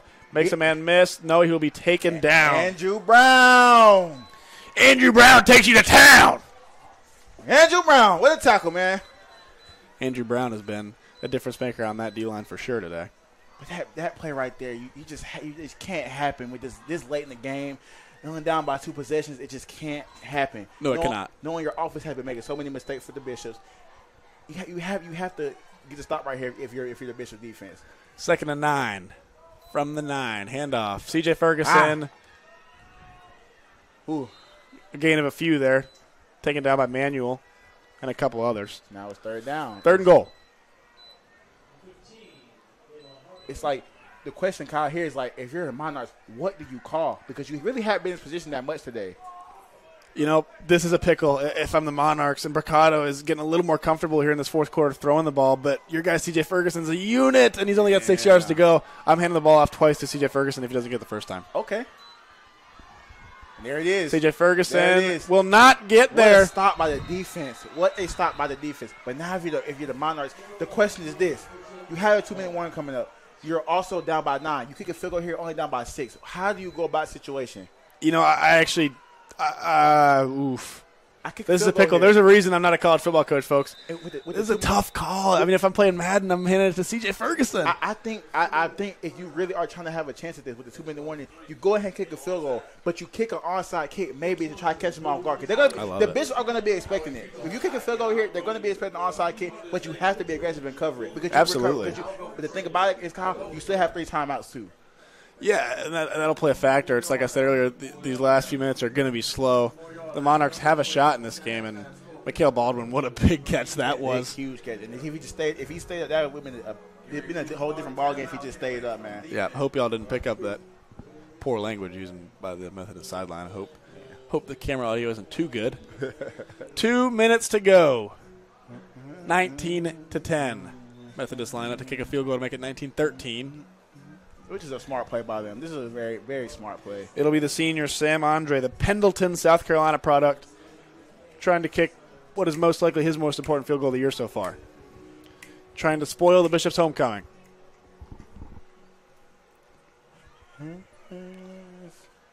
Tim is just floating with the music here. Andre, 2 minutes to go. From 14 yards out. What's the problem now? This is a really good call by Methodist. Just knowing that the Bishop's offense has not really been going like that with 2 minutes to go in 3 timeouts. I like this call by them. Just being smart, playing it safe. But no question. Have to make this field goal right here. Yeah, Andre, definitely. This is one of those where you just go back to your practice. Snap, holds good, kicks good. He's good. 19-13. It's going to be a good finish, folks. The Wesleyan lead is cut down, and that's going to be a And what's the flag? He's hurt? So Sam Andre, the kicker, is down. Are they flopping? You know, I've watched a lot of NBA. Yeah. And I'm starting to get, I hope Sam Andre's okay. But after that embellishment call earlier, it's hard to eliminate that possibility. Yeah. Hopefully he's okay. And they're yelling on the sideline right here for the Monarchs, so I wonder what's going on. Maybe yelling for the kickoff This is team. the to yell offense. They're bringing the offense. Is it a flag? And the guys in the booth, I say it's a personal foul, which is another mistake by the Bishops, which is hurting them as a team.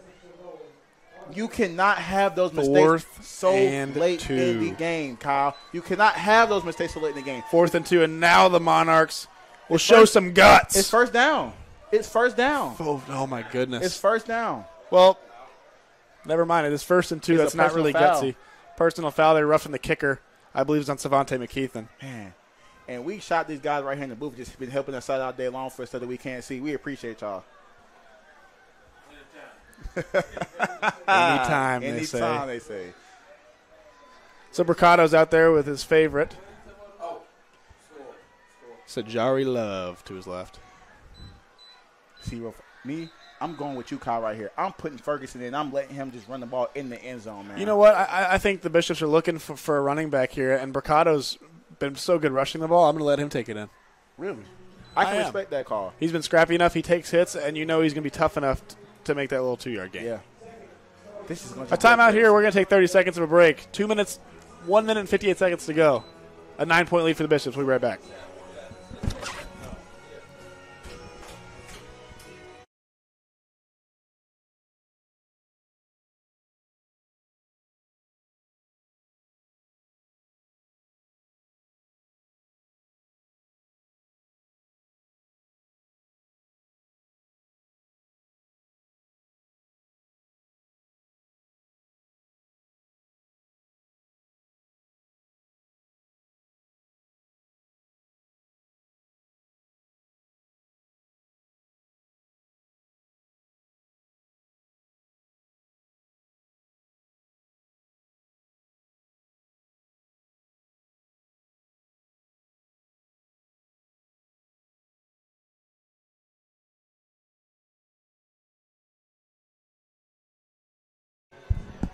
It's crunch time in Rocky Mount. 1 minute and 58 seconds to go. The Bishops up 9, but are not comfortable. Yeah. Methodist 1st and 2. And if you are of the Bishops watching at home, you do not need to leave your seat for these last 2 minutes of this ball game. I'm telling you. You don't know what you might miss. 2 receivers wide out for Bricato.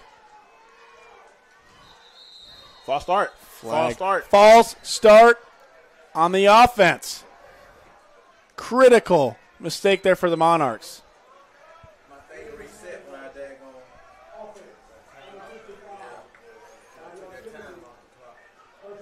Ooh, a lot of emotion being showed by the Monarchs' offensive line. Easy, boss man. Still a lot of game to play, no, Tim? Yeah.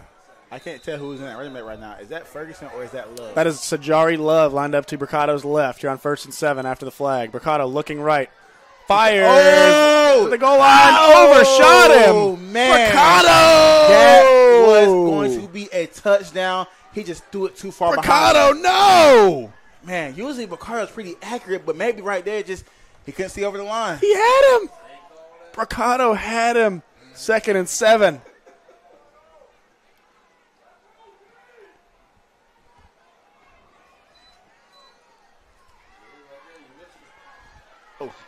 Play starting. Bricato scrambling to his right. He's pressured around by Seagroves. He is so 20 yards behind the line of scrimmage. What is he doing? Unbelievable. He fires. Oh, my God. Was that ball caught? Out of bounds.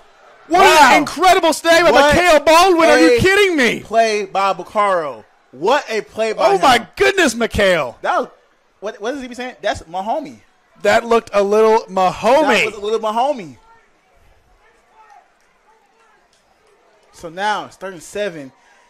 It kind of hurts if you're a Monarch right now because you had such great field position, but that flag set you back so much. And that shows, folks, how much penalties and mistakes cost you for your team.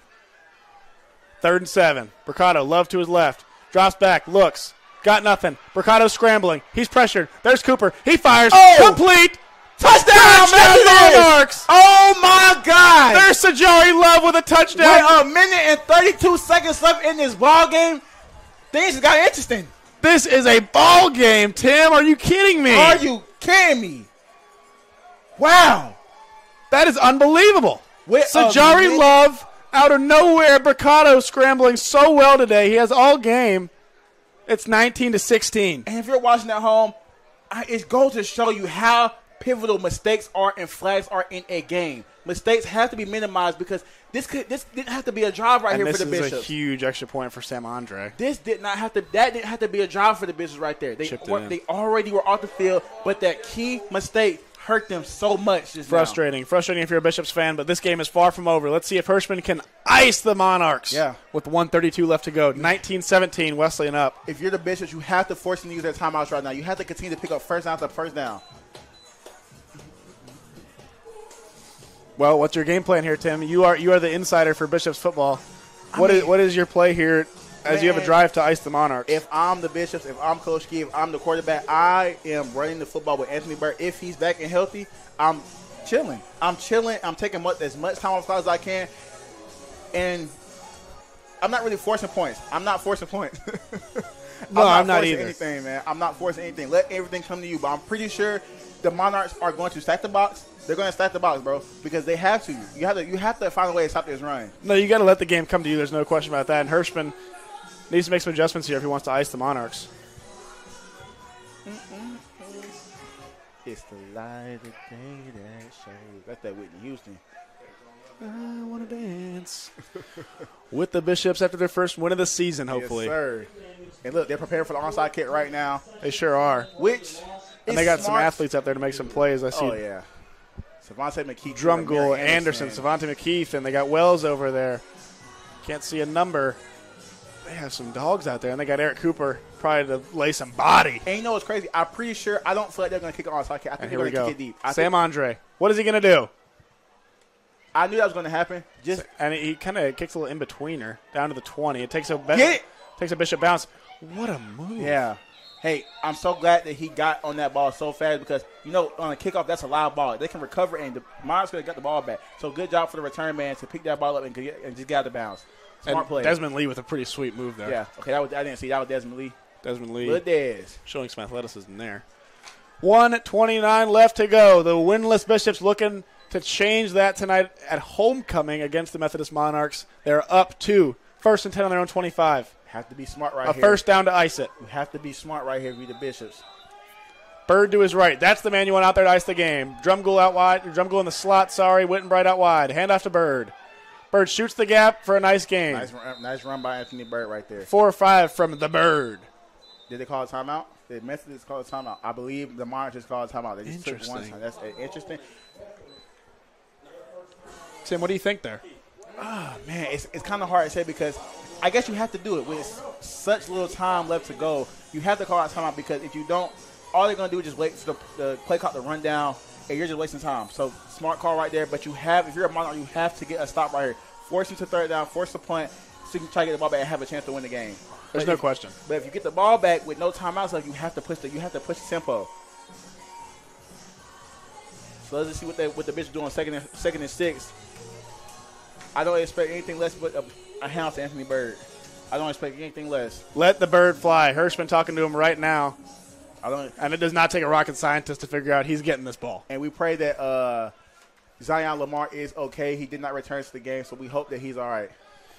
2nd and 6, 1:24 to go. All of Vernon T. Bradley Jr. Stadium knows this ball is going to Anthony Byrd. Can the Monarchs stop him? They're stacking that box. Sure are. Snap to Hirschman. Hand off to Byrd. He makes a big miss. He makes a couple big misses. Bird's Don't go out of bounds, Anthony Byrd. What a run by Anthony Byrd. And that's a flag on the Monarchs for unnecessary roughness. He was already out of bounds. They're still trying to push him down. And 15 is talking some smack. And that I wonder if he's seen the scoreboard. And that right there should put a nail in the coffin for the game. Anthony Byrd is just such an athlete, man. Just breaking off a tackle and just running down the sideline. He's just so fast, so strong, so athletic. What a run by Anthony Byrd, man. What a run by Anthony Byrd. But now the officials are talking to him, so face mask on the defense. A face mask on the defense, and the Monarchs fans are really unhappy here. They feel like Byrd grabbed his face mask. And I'm not sure what game they're watching. And they called it on the Bishops. Oh, they called it on on the bench for Anthony Bird. Goodness. So that is going to set you back a few steps just due to the fact that, oh, man, that hurts. That hurts. I eat my words once again, Tim. Once again, the Bishops with a costly flag. I believe it's still a first down, though. I'll take your word for it. I believe it's still a first down. Yeah, it's still a first down for them. First and 10 on their own 46. Could be a lot worse situation. Clock is stopped at 1:14. Chaz Hirschman, Anthony Bird to his left. Again, all of Vernon T. Bradley knows Anthony Bird is getting the ball. Hand off to Bird. And Bird, man, He might get loose. And Bird does not play Anthony any Bird. games. He doesn't play any games. With a nice gain. I wouldn't be surprised if they call a timeout right here, but just getting Bird the ball, but he just breaks. Not one man going to bring him down the first time. He's going to break that first Anthony tackle. Bird is a force to be reckoned with, and tonight he's been outstanding when he's been out there. That second quarter, I really would like to know what was going on in the second quarter. Yeah. The Bishops could have used them, to say the least. But we'll take 30 seconds of a break. We'll be right back with some more crunch time football.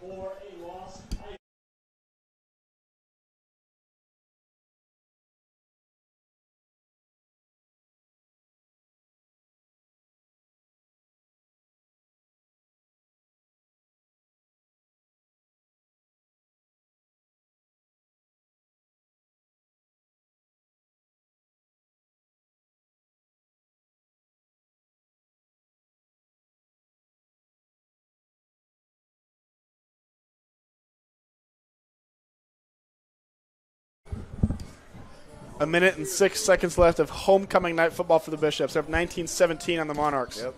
This one's almost over. And I'm pretty sure a lot of work to do. A first down right here ends the game. You know, the Monarchs have one timeout left, so it's really no point calling the game after this play. But you have to hold them right here. You know where it's going. You have to hold them. 19-17, a minute left. Hirschman to Bird. Bird finds a gap. Oh, my goodness gracious! Gosh! He just picked him up like he was a little baby. Oh, my God! What in the world was that? But that's going to be unnecessary roughness. That's going to be unnecessary What is roughness. going on? That's going to be unnecessary roughness.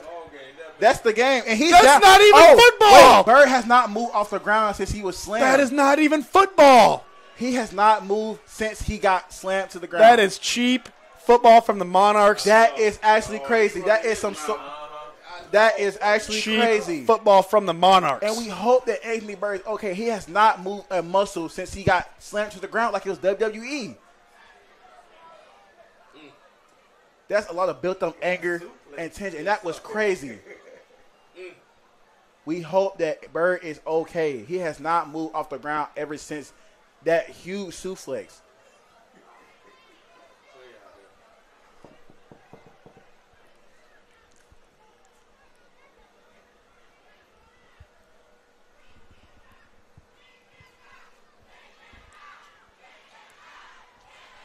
And the crowd right now is screaming, kick him out. They're screaming, kick the player out, whoever slammed Bird like that. He still has not moved an inch.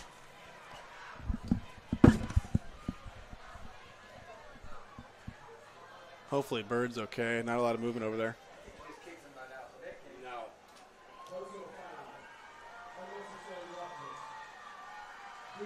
Bird will get up and get off the field.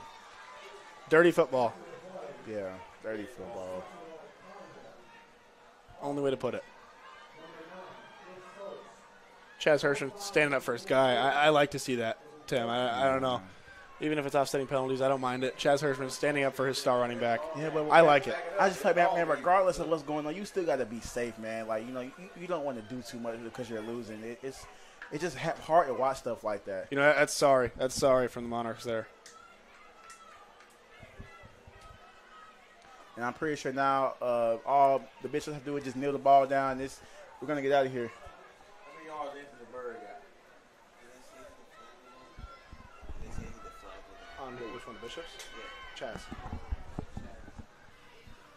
And now, you know, and that's a good game for the Bishops. You know, they're going to just kneel the ball down, and we're going to get out of here, folks. Minute to go. 1st and 10. I will say, though, that this was a great ball game, you know, for both ends. I believe we're looking at Javier Rice in at quarterback right now, Timmy? Yeah, I'm pretty sure. Javi Rice is in. Keanu McKnight way behind him. What a game for the Bishops, though. You know, just all around. You know, the Bishops had a great game, a great homecoming win, but they have to minimize the mistakes in these coming weeks when they're playing, you know, other opponents. They cannot continue to let these penalties diminish what they have going on. There's one thing you like to see. The Bishops were winless. Yes. Nothing's fun about being winless. The Bishops are now 1-4. That is huge. That's so huge. That's so huge. Now I'm happy for them. Grateful that they won the game. Hopefully they continue the momentum going to next week. That's big. You know, it's a confidence booster, even with all those mistakes, as the timeouts taken by the Monarchs for reasons I'm not sure. I mean, that's their last timeout. Yeah, I mean, it's literally the game is over. Delaying the inevitable, I guess. Yeah. And the Monarchs are imitating that tackle, which nothing to be imitated there. Nothing to be happy about. There's nothing to be happy about at all, man.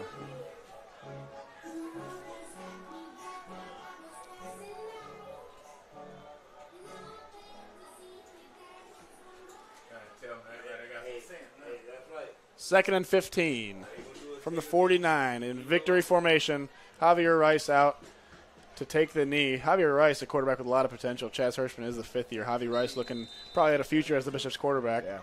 Getting a little field time on homecoming night. Why not? As he takes a knee. And not to mention, Kyle, I appreciate you for today, you know, having me on here and stuff like that, man. Tim, this was a great time. I'd like to thank our production crew, Kyle and Davis, for running the stream. He was fantastic today. Baden, Collins, Bard, Collins, Javier Quintana, all of our sports information employees here. Tim Carmichael, what a fun night. This has been incredible as the Bishops on a victory formation. Yep. I'd like to thank our guys in the booth for helping us out, and we can't see a thing out there, spotting flags and identifying what's going on. Yeah, they came really clutch tonight. And we were happy that all of you joined us tonight. The Bishops are no longer winless. 1-4, yes. A homecoming win for North Carolina Wesleyan. And they're not going to go and that Methodist up. They're not going to handshake because of all the things that have been happening tonight. They want to prevent anything crazy from happening. So we appreciate y'all from Rocky Mount. Good win, Bishops.